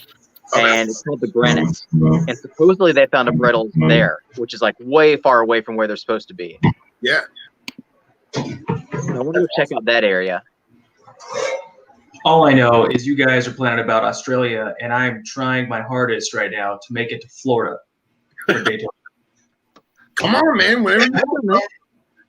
I will personally drive you into the middle of the Everglades and not show you a Burmese python. How about them apples? Woo! I just went what's today? Today's Thursday? No, Wednesday. This past Sunday, my friend Chris, the photographer, we went out to Big Cypress area, and we went to like the epicenter of berms. And it was like 80 something there in the afternoon, in the evening. It was like 70 something or 78 in the evening. The humidity was good. The frogs were moving. We saw some water snakes. Didn't see a single fucking python. Just saying. It's because there's hundreds of thousands of them. What's that case? Yeah, they're falling out of the trees. Drive around Loop Road a couple months ago. Thing is, man, I didn't know that if you went there on a Thursday, it was like a Thursday night before a long weekend. So like the entire like outdoorsy section of Miami decided to come camp in Loop Road. So I ended up just leaving because I'd be behind. Like I'd be in a 4 or 5 car caravan in the middle of the night, or I guess everybody's trying to go out and find reptiles. Yeah. Wait, when was this? This was I don't know, it was a long weekend a couple months ago. And like you maybe didn't call me? I don't think I knew you that well back then. But Oh, now I will. man. Now I'll give you a call and be like, Phil, Yeah. show me where to hit stuff. Yeah. And I'll tell you what, South Florida is awesome because you have so many different species, both native and non-native, that you could find. But I feel bad because like there's times when I tell people, like when friends come out from out of town or like family comes from up north and they want to see the Everglades, I'll be like, listen, we're either going to find a ton of cool shit or we're not going to find a goddamn thing. Mhm. It's ARF sometimes. So, but yeah, That's whenever- every There's just so many people. I mean, nothing's gonna be moving around when Yeah. the whole Everglades is full of everybody. So Yeah. I know next time I come down there, I'm gonna come down and try to road cruise on like a Wednesday or a Tuesday night where nobody's gonna be there. and you don't go to Loop Road, man, because it's Loop Road and like everyone and their mother goes there, you know? Like there's Yeah, but that's just what people told me to do. So yeah. I'll be better next time. No one's going to tell you their spots. You know what I mean? No one's going to give up their good spots, you know? No, of course not. Ooh, Sean's in You're trouble. okay. You're okay. I mean, Phil, do you know where to get? Anything to you. What's In that? fact, say hello. You know where to get chameleons?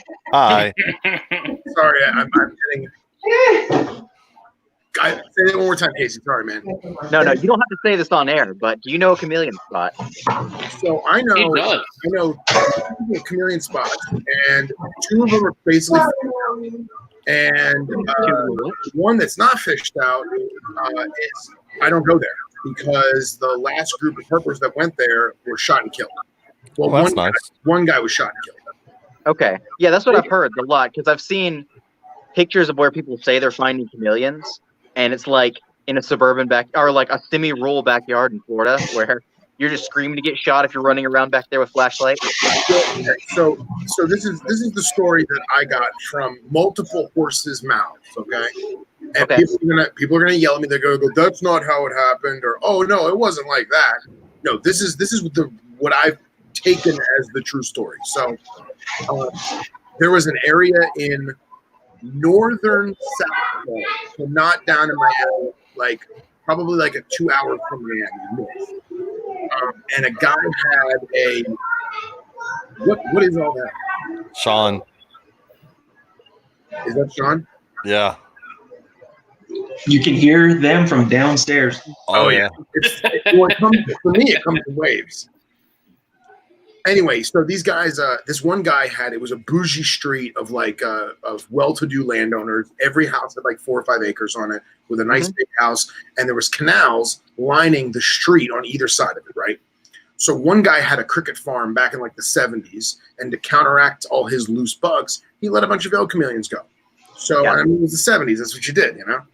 And probably in the early, or I would say mid 2000s, herpers went there and were like, listen, we want to catch these chameleons. Can we?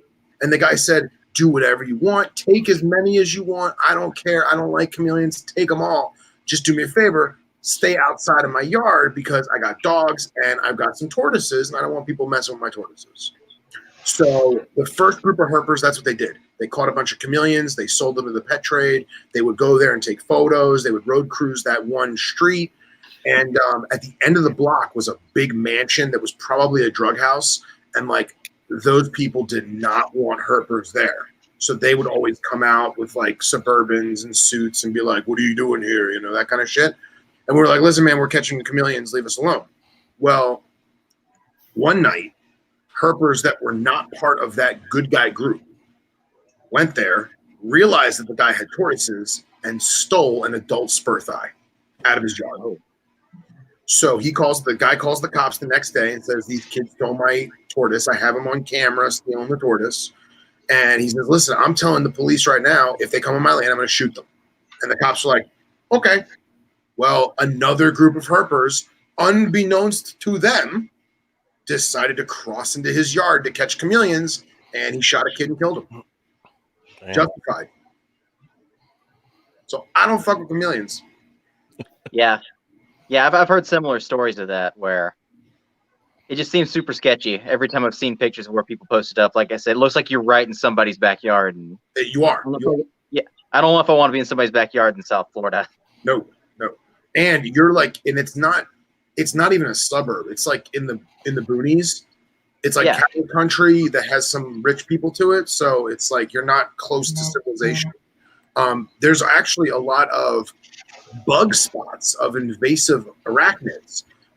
There's supposed to be red rump tarantulas in like Fort Myers, and then there's supposed to be it was a vicularia. That's what it is. It's a vicular pink toes in Stewart or Port St. Lucie, which is about 2.5 hours north of Miami, and they're all on groves. They're in apple orchards and orange groves. Well, you don't go in there looking for tarantulas and not get drawn up on by a bunch of dudes on ATVs with AR-15s. Mm-hmm. And the first thing they say is, "Who do you work for?"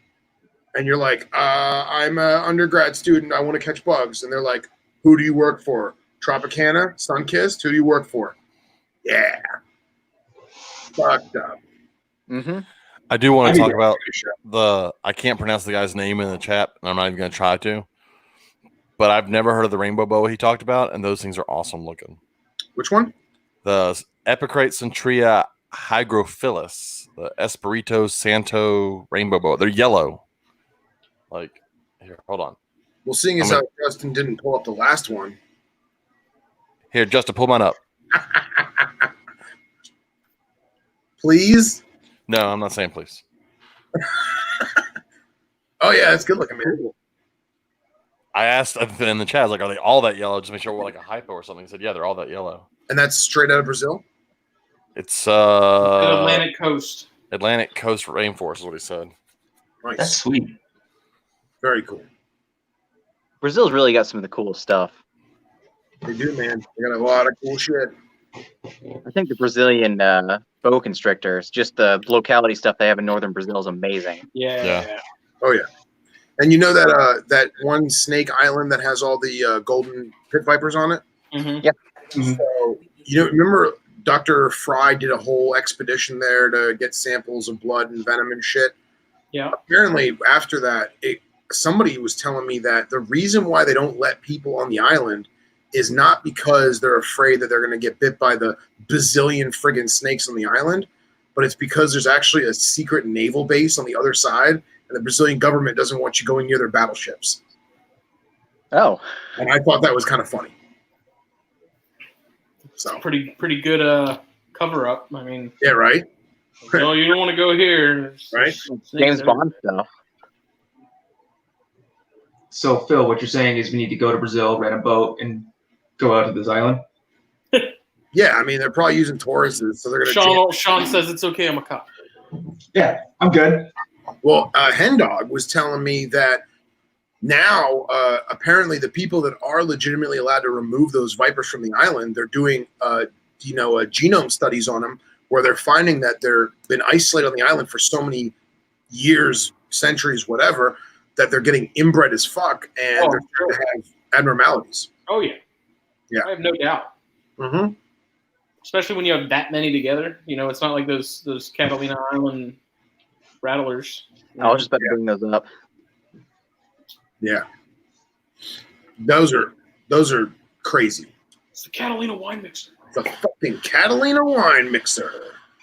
That's a life goal for me sometime, is to get over to that island. I don't know why, but I've been researching a lot on how people are able to get over there. There used to be a permit system. I don't know if it still exists, though. I know Dave Kaufman went over there a couple of years ago and seemed to be able to do it without too many issues. I think it took a few months for him to get the permits. But there's no water there, so they're kind of afraid to let people go out there because if you get stuck, you're just going to die. Jeez. So minor details. It doesn't matter about that. What's that? So we don't think about things like that. We just go.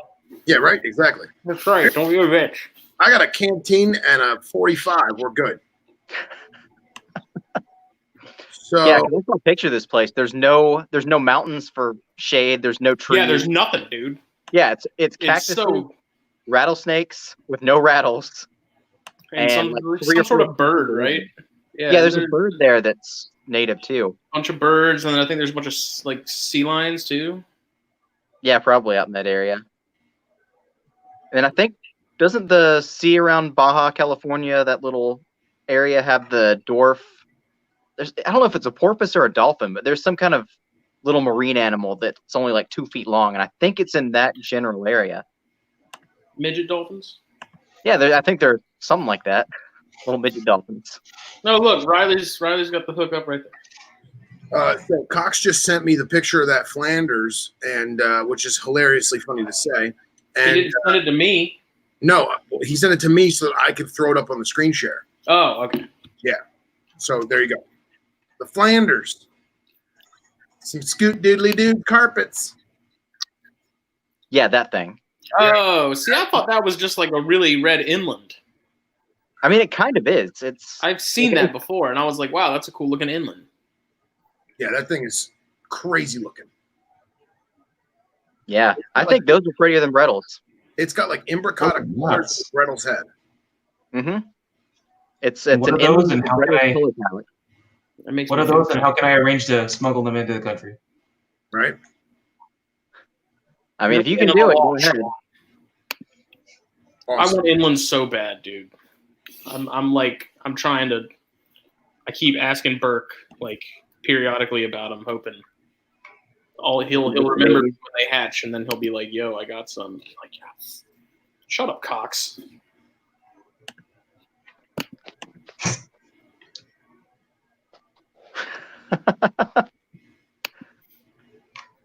How did I know someone was going to pipe up and say something?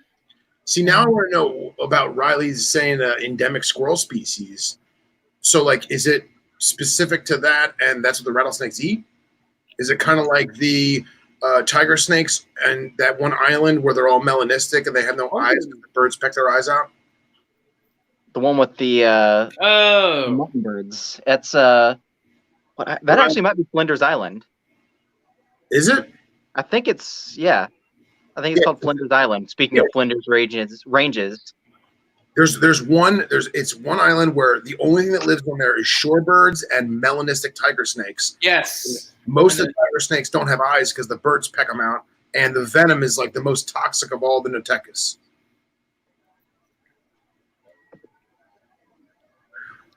Dude, that's crazy.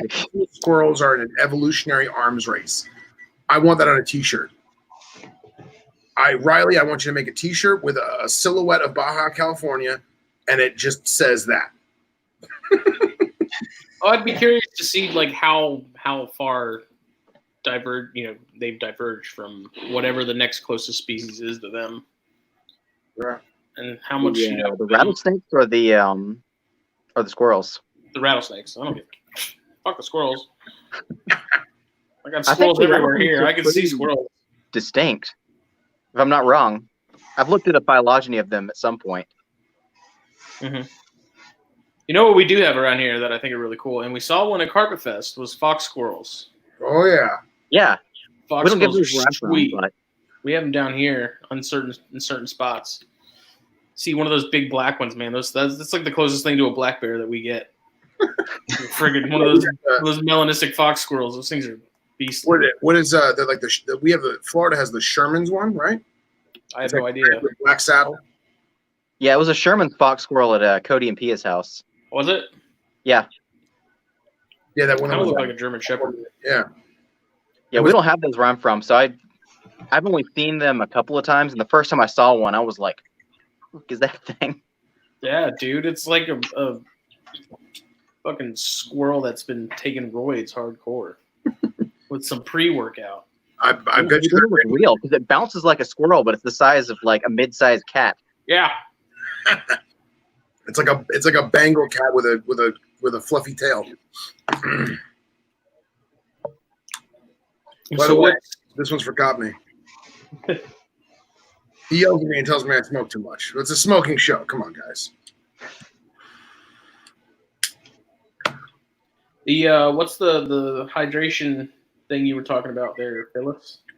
Oh, well, because we were talking about, you can lead a horse to water, but you can't make it drink. Well, you can bring a snake to water and shove its head in there and it'll drink.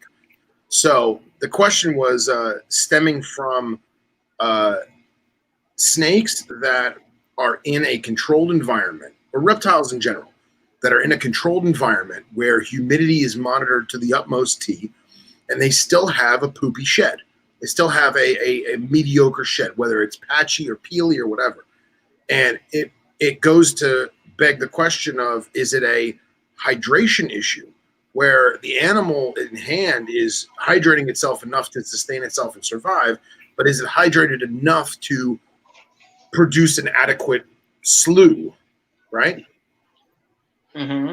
And then that was my whole thought process was I've had a lot of snakes, mostly ambush stuff like gaboons and rhinos that you miss them and they lick up the dew, but like they do not go to a water dish. So I have to flood the cage or I have to put them in a bucket full of water and take the hook and shove their head underwater, and then they start gulping like they've never had water before. And I started to think about that and like how many species of snake, we watch them drink, we watch them lap dew, whatever it may be, but are they really hydrated? And then how many people have had what they perceive to be a dehydrated snake, and have they done things like 50-50 Pedialyte mix and stuff like that, electrolytes, whatever, I don't know. It just got me thinking. I figured we could talk about it. I've tried Pedialyte and haven't had a whole lot of success with it. The shelf life on it is so short that to me it's almost pointless, because as soon as you crack that seal, you have I think it's good for 48 hours or something like that, literally 2 days, and then it's useless. I've actually seen there's quite a few lizard people that I know that use Pedialyte mix for bearded dragons and stuff like that. If they think there's a problem, they'll put them in that. Okay. But how many do you guys ever have an issue where you have a reptile that maybe you think it's dehydrated, or maybe it looks a little off, maybe sunken in eyes, or the skin is a little wrinkly or whatever, and you've forced it to drink essentially? Have you guys ever done that? No, anytime I have any issues dehydration wise, I get a syringe and I'll just inject food with water. It's a good call. Problem solved. Or Pedialyte. I mean, I'm sure Pedialyte probably works better in that capacity. Yeah, I would feel trying to mix it. Yeah, I would feel weird about using straight Pedialyte though. I'd feel weird about that. But so John says he has 3 islands with different lance heads. What are the other 2 besides the golden? Now I'm interested. And we wait. You had my interest. Now you have my attention. Now you have my attention. I got quiet there for a while because we had a tornado going by, and I was making sure that I was safe. We're good now, though. It's fine. It passed over the house. My wife comes in. She's like, "You gotta get off there." I was like, "Yeah, but it's live." But Nothing. it passed just south of us, so I gotta it be didn't die. I don't know how I'm very calm, cool, and collected in stressful and impromptu situations, but I don't know how I would react if I just watched your screen like fly away. Like I would. Here. His roof would fly off. Oh God, yeah. She gets sucked out of here. He's sitting there holding the microphone in his hat, going, "What the fuck?" Damn it! It's live. Keep going. Yeah. It's like, man, James, when did you move next to a railroad station? Yeah, your Wi-Fi is really good. Right. Snake NATO. Of course, caught me. What the fuck?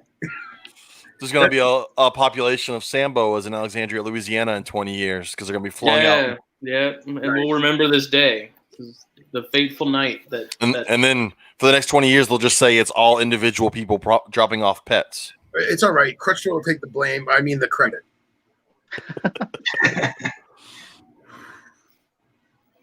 Yes, Cox. But yeah, hydration wise, I just, like I said, a couple cc's of water in a pinky or fuzzy or whatever size animal needs it. And yeah. And what's funny is I've done that with medication, but I would have never thought to honestly do that. That's brilliant. Yep. You know, and like when Hen Dog and I feed a lot of the arboreal stuff, like we have frozen thawed pinkies or fuzzies in water, right? And we won't dry it off. I'll leave it wet because you figure if the fur's got some moisture to it, that is obviously going to help. But yeah, I never thought to actually inject the prey item. How many of y'all have ever had reptiles have surgery? Any of y'all? I was like, count.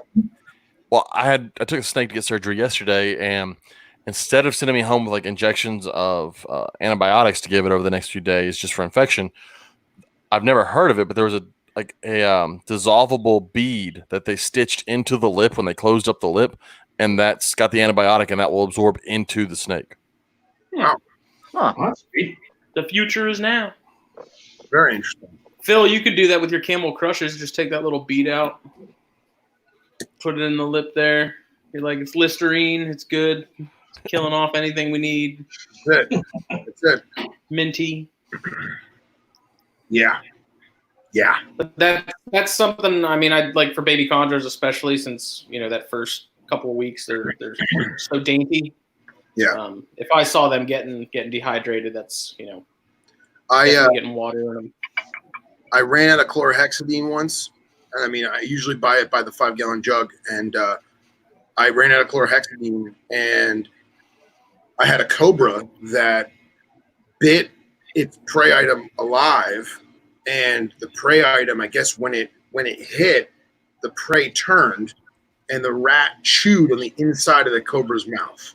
So like I saw blood, I assumed that it was that the cobra hit a vein or something. Yeah, it was the rats. And then afterward, you know how snakes always adjust their jaw? I noticed that this cobra had just blood in its mouth. So I was like, great.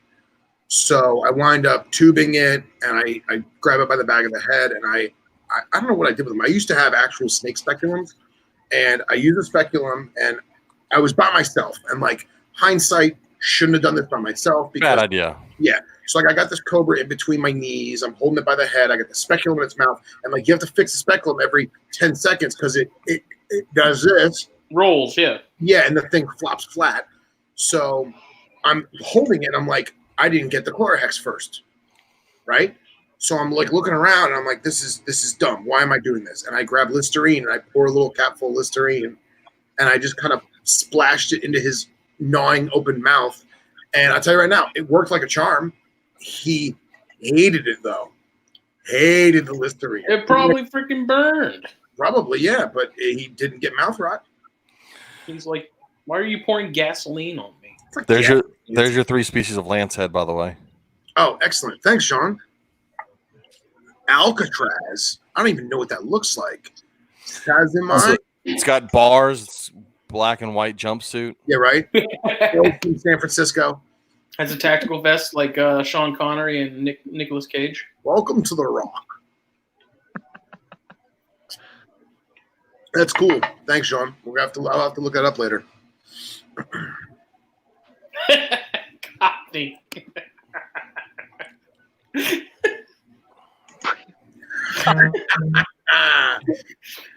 Just for the record, unhooded.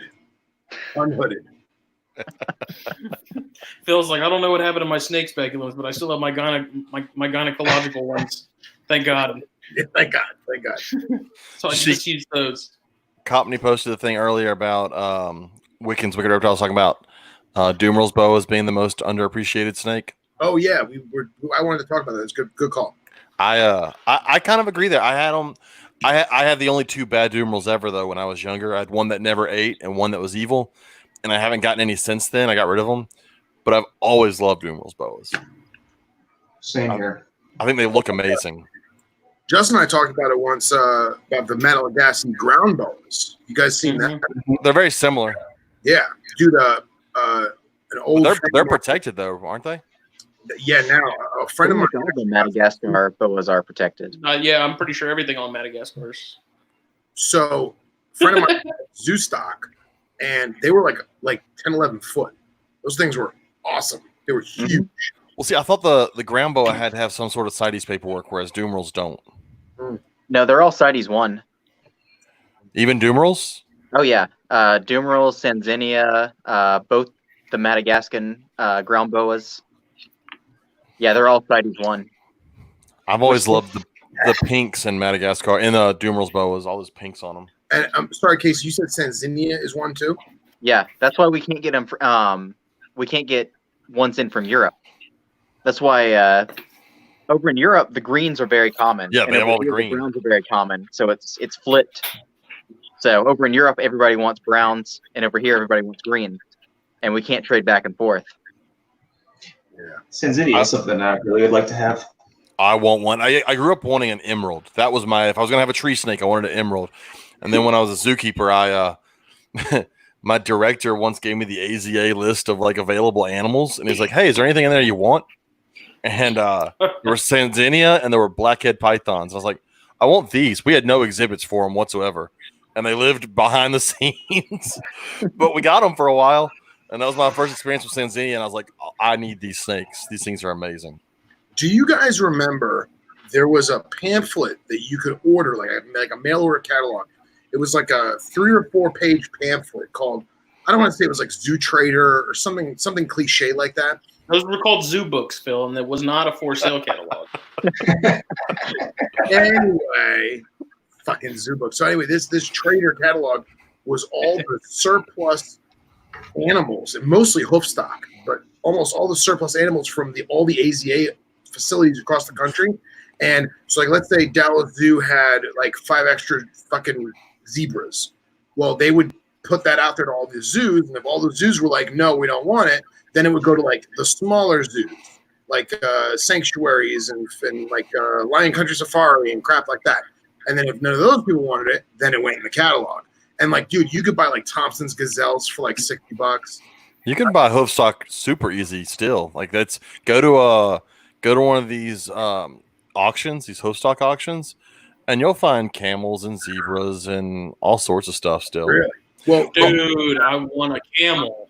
Well, they used to have reptiles, and it would be like 4.5 foot Nile croc F1 from Egypt, $150, like crazy shit.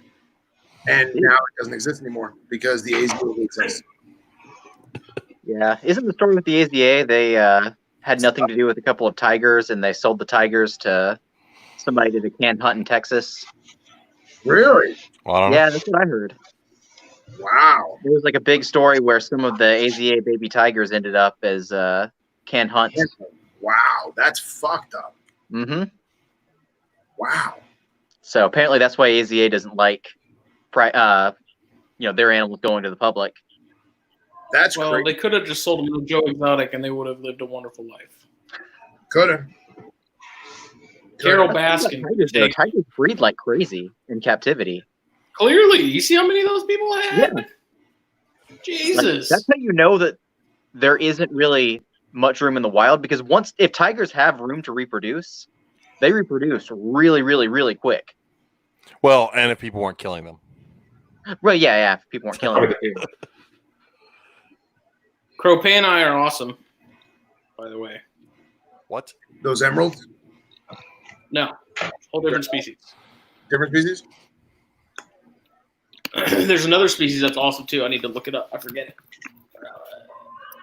I can't spell. What's Cropani look like? I thought that was a type of emerald, or like a baby emerald. Ooh.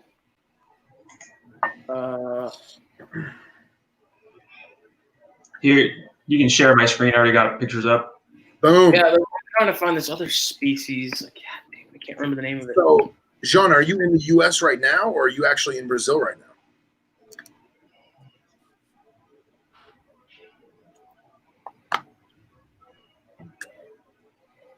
Sean, where's your That's screen? pretty neat. Is it work? Work, bitch.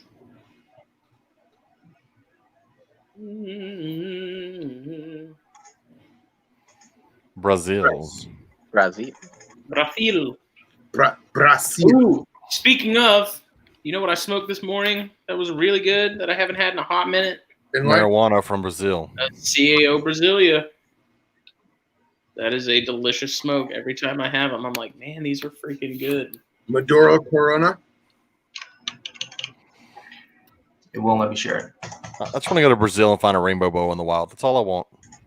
I gotta be honest. I heard Peru has more red ones.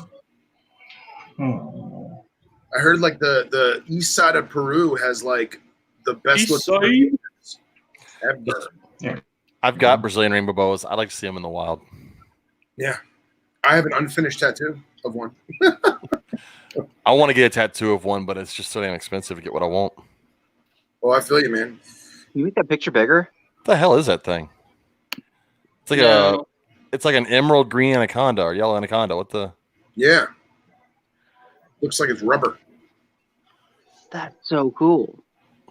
That's crazy. Has almost like a sea snake head to it. That's what happens when yellow anacondas and emeralds get freaky. Yeah, right. Pattern almost looks like Like a an mandarin Eastern rat. diamondback or something. Right. Looks like a scrub. Dude, that looks like a scrub and a diamond love child. Okay, so this is Oh, the one where they say only like 7 people have seen them. Yeah. That's cool looking. There's probably already somebody in Croatia that's got a rifle on. That thing looks like it wants to fuck you up. Mm-hmm. It looks like it will not survive in captivity without duckweed. This is what I'm thinking of. Species, it's a Corallus blomber guy. Yeah, that's not as cool. That's gnarly. Oh, That's one of those spaghetti. That's One of awesome. those spaghetti tree snakes. Justin, what's the boiga that looks just like that? It's that red color. oh. Forest eye. Or Forsten eye. I think is the one you're thinking of. I saw a picture of a super bright red one the other day.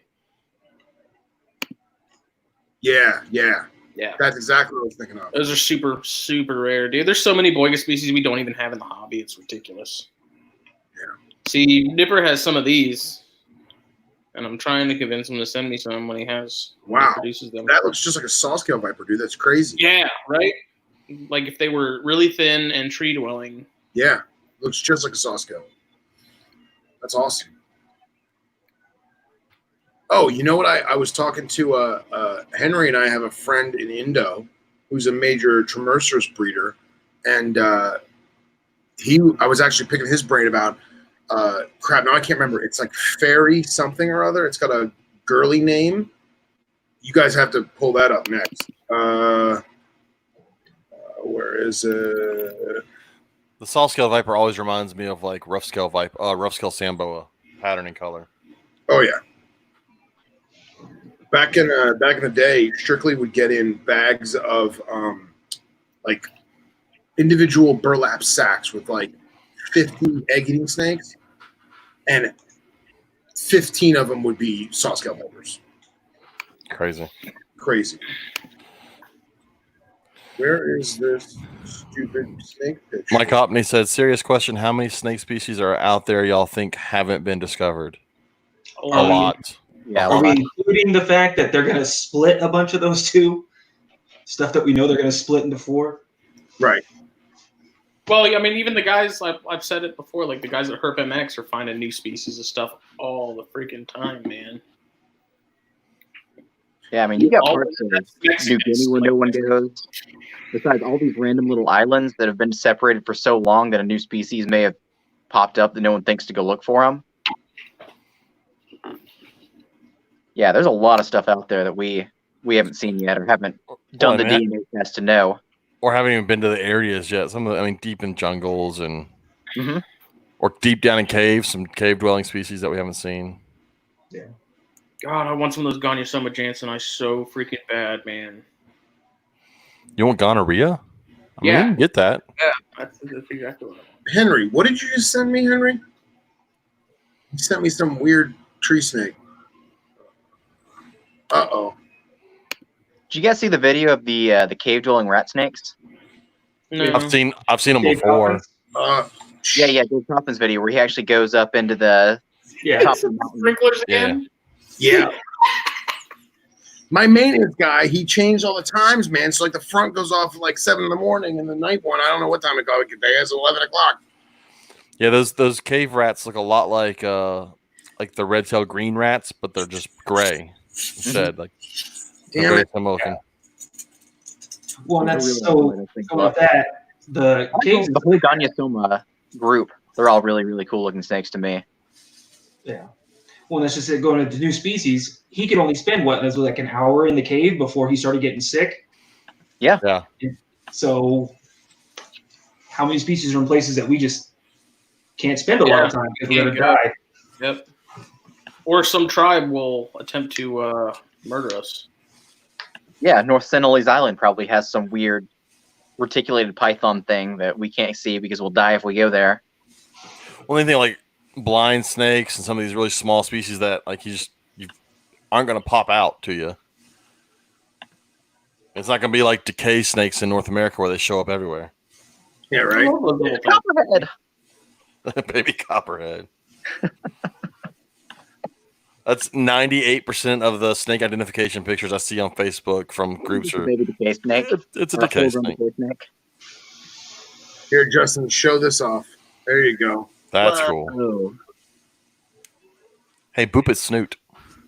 Yeah, right. That's not the boiga. Oh, Jaspadea are awesome. Wait, that's a boiga? That's a boiga? No. Oh, I was going to say, that doesn't look nearly as stupid as all the other boiga. No. Yeah. Pull up the Jasper. Actually, I have it here if you guys want to see it and resend it to me. Preview. Here, I got it. Yeah, I want some of these bad boys, man. Like a unicolored parrot snake. What is? That's that Gonyosoma jansenii I was talking about. Yeah, some penicillin will clear that up for you, though. I'm surprised the Gonyosoma stuff haven't really taken off like some of these other things. Like Asian rat snakes seem to be kind of all the rage right now, and I don't see a lot of people really breeding Gonyosoma stuff. Well, yeah, I think it's because a lot of the wild caught stuff. Like I've talked to Harlan about the jansenii before, and he said when he gets his in, a lot of people want to treat theirs right away, and he's like, "That's exactly how you kill them." So he gets them eaten and stuff regularly, and lets them kind of mellow out a little bit, and then he'll start treating them instead of treating them right away. Okay. Which, I mean, that's the same with boiga. Like, I've talked to Nipper about boiga a lot because obviously he keeps a lot of those species, but he says the same thing. He's like, if you get wild caught, put them in a tub, ignore them, do regular maintenance like water changes and stuff. But he's like, other than that, leave them be, give them a couple weeks, and then start deworming them and stuff like that. And he says that they work out much better that way. Yeah. I think it's something people kind of forget about is that dewormer is a poison. So they need to be strong animals. Well, and that they don't think about having a weakened immune system. Like everybody's thinking about needing to make it healthier, not the fact that, at that very moment, it's not healthy enough to be made healthier. Yeah, it's like they've been living with those parasites for a while. So Mhm. you know, if you wait a few weeks, it's probably not going to kill them. Like I've never dewormed any of my squams because I've heard from multiple people that the dewormer takes out some good stuff too, and they die. So Yeah. I've never risked it, you know. Well, I'm also curious too. I mean, if you have a wild caught animal and you bring it in and you don't treat it, but you're feeding it clean food that doesn't have those things, I would assume, and I could be completely wrong about this, but I would think that eventually the parasites would, like the population or whatever, would eventually die off completely or be so small that it really doesn't even matter. You know what I mean? Like, because you're not reintroducing more of that parasite as you're feeding, like eventually they That's would going to come down to the type of parasite that's in there. But. Right. Yeah, I think it would depend on the parasite too. Yeah, I had my King Brown had subcutaneous nematodes, and it lived with them its whole life.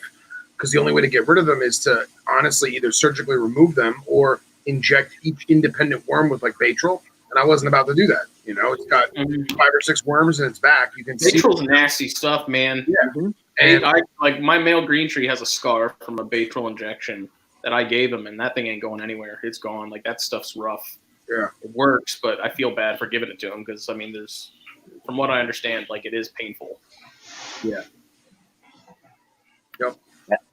You seen pictures of the wild green trees that a lot of guys go out and catch? How many under the skin parasites they have? The nematodes that you were talking about? Yeah. Really? Yeah, they're all bumpy and they got all kinds of stuff just crawling around under them. Oof. I've seen some pictures of some chondros that had them really bad too. And yeah, I don't know. I mean, I had a small chondro that I got. This was 2 or 3 years ago, and it was an import. And I noticed worms in one of the, like it took a dump one night, and I noticed a worm crawling around on the paper towel, like a decent sized one. I was like, crap, now I got to treat it. And so then I waited too long, and eventually it did die. But I mean, for the first year that I had it, it was really solid, and it wasn't having any issues. And I wish I hadn't waited so long, but I definitely think giving them some time before you start treating anything is probably the better route to go. Yeah, of course. You know, and obviously oral is 10 times better than anything else, you know. Yeah, well, oral's good. I mean 10 times better. That's another thing, like with like Panicure, injecting that into the prey, dose it right, easy. Way to do it. And that's an easy drug to get a hold of. Yeah. Or even like I've done it where you get the syringe with no needle and you put however many cc's or mLs or whatever down the rat's throat. That way it's more easily, it's digested faster, easier, you know. Because some of us don't cut our mice, unlike some other individuals. Yeah, that's weird. I'm a believer, Justin. I'm a believer. Thank you. I was like, y'all can I've mess started. around with your small snakes that aren't growing. My snakes are doing fine. Look, in the wild, no one's cutting their mice. In the wild, they're not in the wild. Hey! Y'all shut up with your points. I made my point, and then y'all be quiet. I'm very anxious to try that with new baby chondros just to see. So what do you do? Just score like the back of it, or how far are you cutting? I'm not cutting deep. little scissors and It's with the chondros you have to be especially like superficial with the cuts in a sense. Like you don't want to go all the way through like the skin to where you. Yeah, I'm just thinking the mess if you go through the skin. The chondros will squeeze the living crap out of it, and I've had a few where it was just like this bolus of freaking guts and organs, and then they were all covered in blood and stuff, and it was because cleaning up a hungry snake is always super easy. Yeah, so I mean they're just superficial cuts. Like I'll do like 4 down the back, and I don't know. I mean it works. Fucking Dan. I love it. Same. Oh man. Snake Brady Bunch.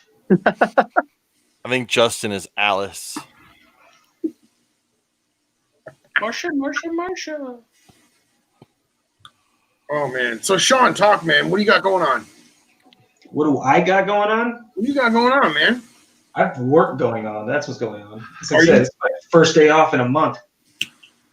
Well, congratulations and thank you for joining these savages this evening. Thank you. Right. Wait, no, wrong one. Cox, whatever. This one. It definitely works. Okay. Sorry, so let me get this straight. Look, don't trust everything you see on the internet, Mike. Especially on YouTube. So let me get this straight. All right, so you're cutting the skin, but not like into the muscle? Like It depends. Sometimes, like, it takes like 2 seconds to do. I just take a razor blade, I take my thawed out food item, make a couple cuts perpendicular to the spine. Some people go the length. I prefer to just go perpendicular. And I'll do like 4 cuts just to get through the skin. And the not even what the idea is, but what it does, because it's real, is, and I don't know, did I send you the paper on it? you did, I didn't read it. Oh, of course. Why would you? Why would I? I read it, Okay. Justin. Don't worry. Thank you. So basically, the paper talks about how they spend, like, snakes spend so much energy just trying to get through the skin. Okay, I just gotta say, Mike, that's fucked up. Jesus Christ. Like, oh my God. I don't get it. Yes, I can read, Dom. Oh, Someone explain it to me. I don't I'm understand. making a suicide reference. So it's Oh. across your attention. there you go. Long way for results. There you go. Yeah. Wow, that's dark. That's Anyways. dark. So they spend so much energy and like resources just trying to get through the skin to get to the nutritious parts, aka everything that's inside of the skin. Yeah. That if you make those cuts, it's much easier for those digestive juices to work their way into the prey item and break it down and pull more of the nutrients out of it. It's like those commercials where they cut those little slits on hot dogs and sausages in the commercial so it looks pretty. It's true. No, you know what? I thought about it, and my biggest problem is most of my stuff is smaller, and I do feed a lot alive, and obviously I'm not going to cut them alive, because that's fucked Pussy. up. Just putting them alive in the pinky pump. Yeah, there you go. Oh, You're supposed to do that, right? I don't. yeah, right. I'll tell you what. They though. only scream for like a second.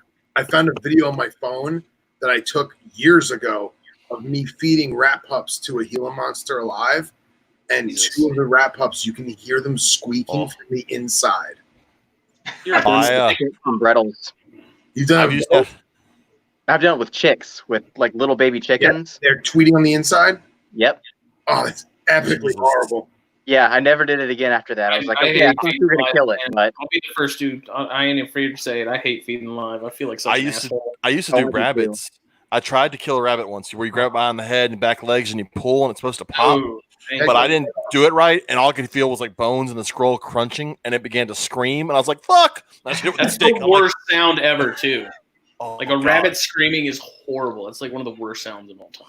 Look, I talked Sounds about like it on a the podcast before. I used to get free rabbits from folks, and so they brought me. I was only supposed to get a few, and she ended up bringing me like 8 or 10. I think it was 10.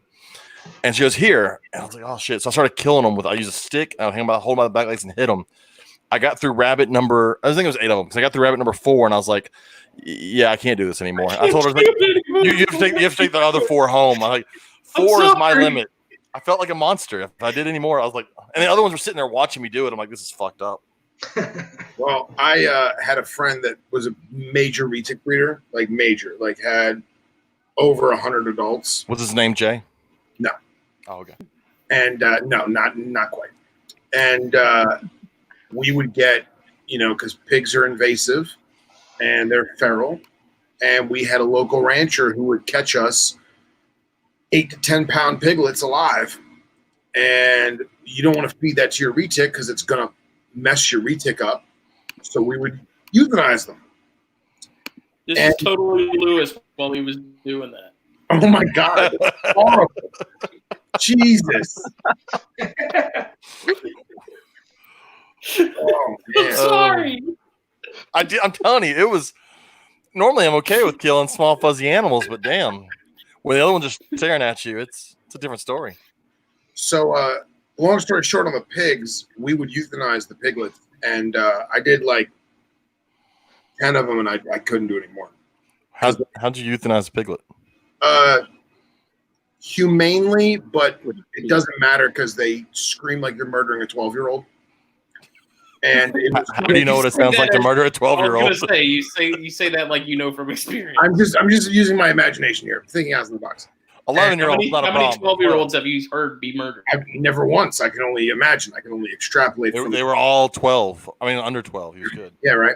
So I'm a hunter. I have no problem hunting, and I have no problem killing animals to feed to captive wildlife because that's part of the game. But yeah, I ain't doing that anymore. Yeah. No. Yeah, copy. I killed Piglet. Pooh Bear fucking watched in the corner in a metal folding chair.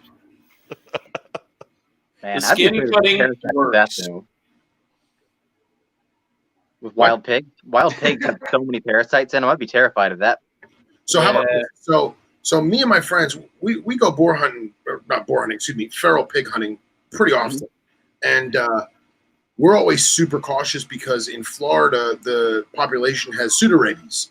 And pseudorabies is basically harmless to humans, but it's super lethal to dogs. So you unknowingly bring it home to Fido, and Fido's screwed. So we always wear gloves and use clean utensils and everything else. I have a very good friend of mine who was doing everything that we normally do precaution-wise, and he still got now I can't remember what it is. It's basically bacterial infection that lasted for like 6 months. Now I can't remember what it is. Swinobrucellosis. Sure. So he contracted swinobrucellosis from, I guess he had a superficial cut in his hand, and it got inside the blood, got inside the glove or something, and he got swinobrucellosis, and he was sick for like 6-7 months. Yeah, that's how we got COVID-19. Right? The Rona. Got the Rona. Look, I used to teach at a country school. My little rednecks hunted hogs, and they would tell me they'd go out, they'd catch the males alive, bring them back, chop off their nuts, and let all the hormones and everything work out of their body, and then kill them and eat them because they taste better. That's a whole different level. Bringing it back, feeding it for a while, and the fact that somebody took the time to figure that out is more disturbing than the actual act of doing it. Man, rednecks do some scary stuff to feral hogs, man. Yeah, they do a lot of fucked up stuff, but that is definitely a common practice where ranchers will actually gather up young piglets, and they'll have a vet come, and the vet will castrate them all. So when they're adults, A, they can't reproduce, and B, the meat isn't tainted by testosterone if they get hunted. Yeah. So messed up. Yeah. I mean, what happened? This was going so well. You're talking about cutting mice, and I don't know, man. It was your cutting mice.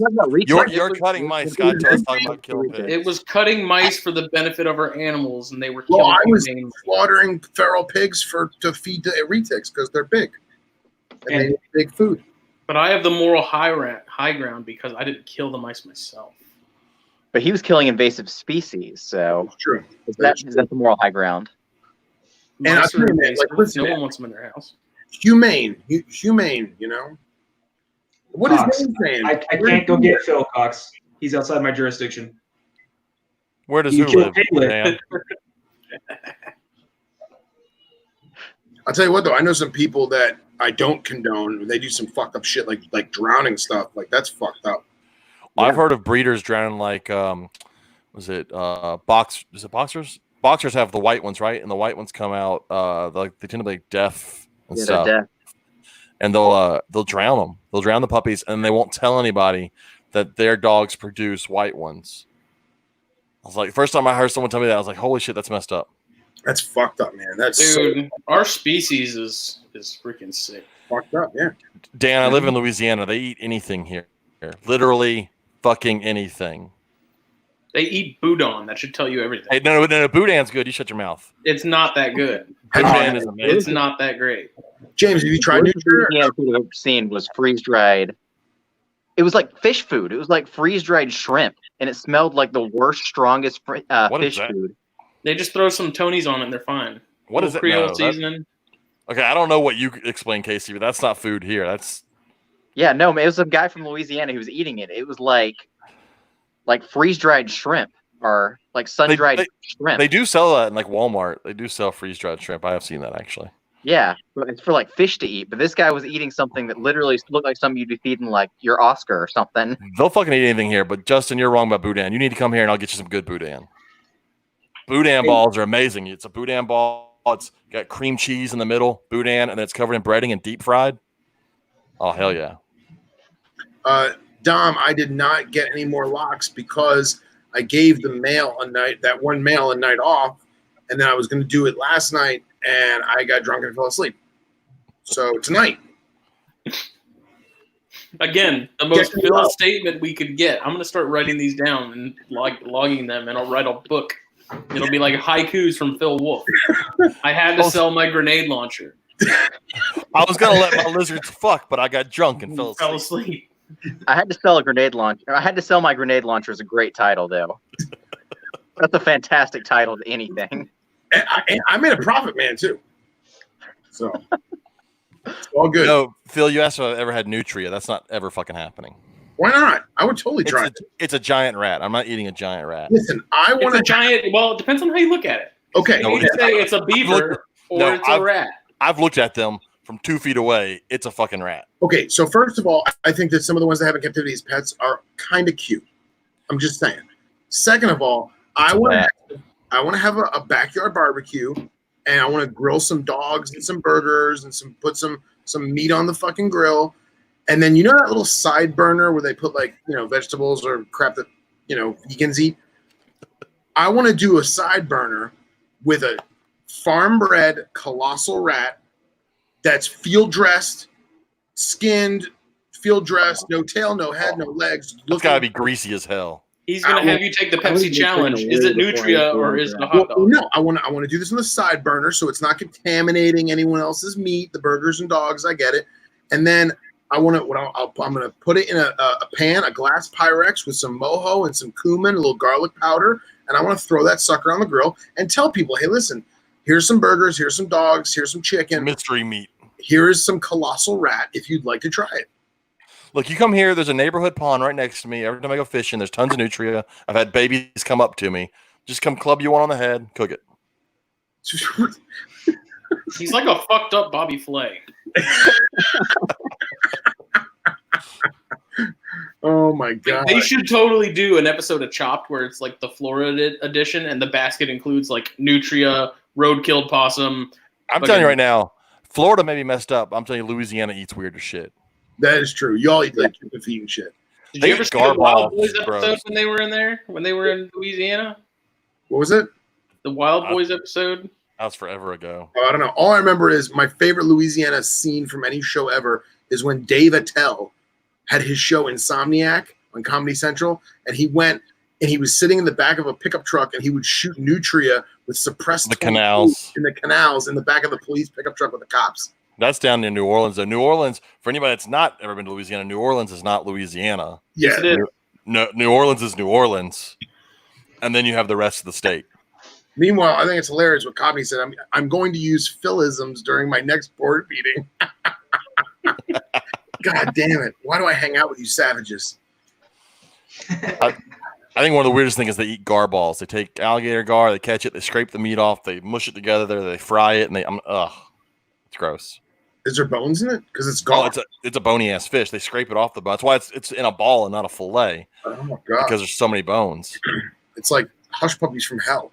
Yeah, filled with gar. They love them. They say they're amazing. I just can't bring myself to eat them. We're also the only state where you can still collect alligator snapper turtles and eat them on a regular basis. Really? Yeah, you can get one a day per person per truck, or no, one per truck per vehicle. I think, not per person. But you gotta have a fishing license. Well, at least you have that. Yeah. Yep. Oh man. I'm curious, but I couldn't do it. I couldn't I couldn't kill something knowing it was probably like 200 years old, and I just was some jerk in a boat. Oh yeah. Yeah, this thing's older than me and my grandparents. Let's eat it. That's the state. Let's eat it. That's pretty much. Like at the school I used to teach at, I had kids all the time. Hey, if I bring you something, will you eat it? And my answer was always no. I'm like, first off, I don't know what you're bringing me, and just no, just no. I'm gonna bake you something, Teach. Can I? Are you willing to try it? I'm not gonna tell you what it is. You just gotta trust me. Well, they always wanted to get me to eat squirrel. I'm like, I'm not eating squirrel. It's just tree rats. I'm not a fan of squirrel. Squirrel's not good. I don't like it. Squirrel's not as good as rabbit, but squirrel's good. Tree rats. I love me some varmints.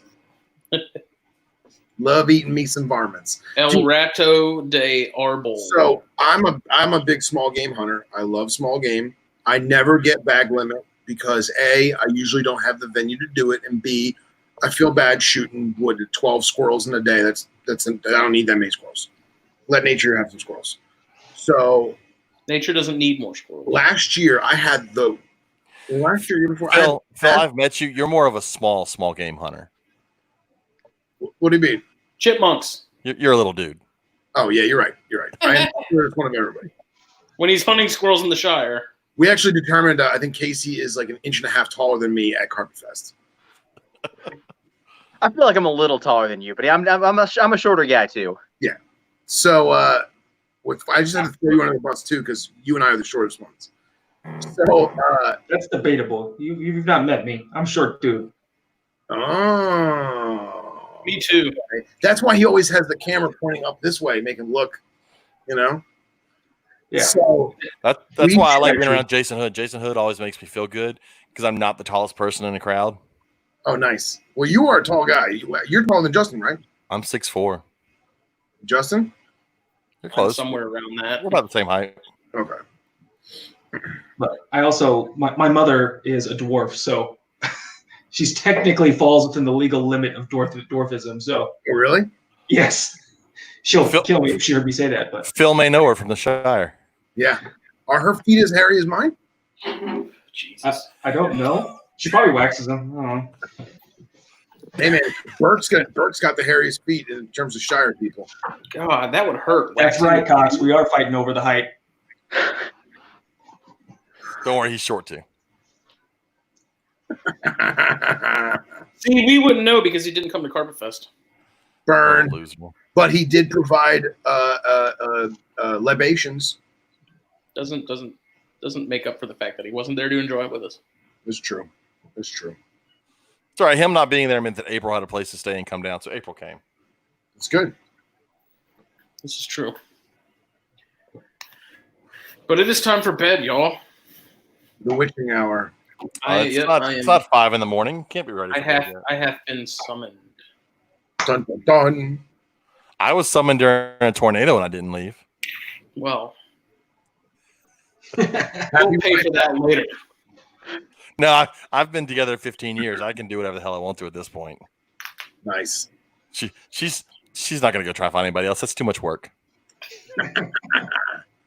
I'll tell her like I'll be done, but I'm done because I want to be done, not because you've asked me to. Nice. But it's not. But we know it's not true. It is true. It's bedtime. It's bedtime. Even though I have a feeling I'm not gonna be able to sleep too terribly well. Monsters don't even affect me. I drink like 3 of them I don't at night. know. I'm still None of them. We'll see. Ryan Cox said, "Fuck you, I'm taller than Joe." Most people are taller than Joe. That's not saying anything, Cox. I was kind of surprised when I met him. When I saw him at Carpet Fest, I was like, he's a little person. Oh my God, you're real, and you're tiny. And he's tiny. I just assume most Nate guys are kind of small. Like you guys are the outliers. Screw you. Well, I gotta say, man, this was awesome having all you guys on here. It was a great time, man. I enjoyed it. I'll just wave over there and wave. How's it going down there? It's like the Brady Bunch. The Brady Bunch. That's it, man. That's it. I'll be Alice. Just always drunk. I'm pretty sure Alice was always drunk. Oh yeah. Oh yeah. Banging the meat man. On that And on note, that note, it's time to go. we Good night, will guys. see All right, y'all Phil's later. going to bang the meat man. Thanks for Gotta- watching. Got to get his hands on another grenade launcher somehow. Yeah, right. Fucking COVID. Fucking Carol Baskin.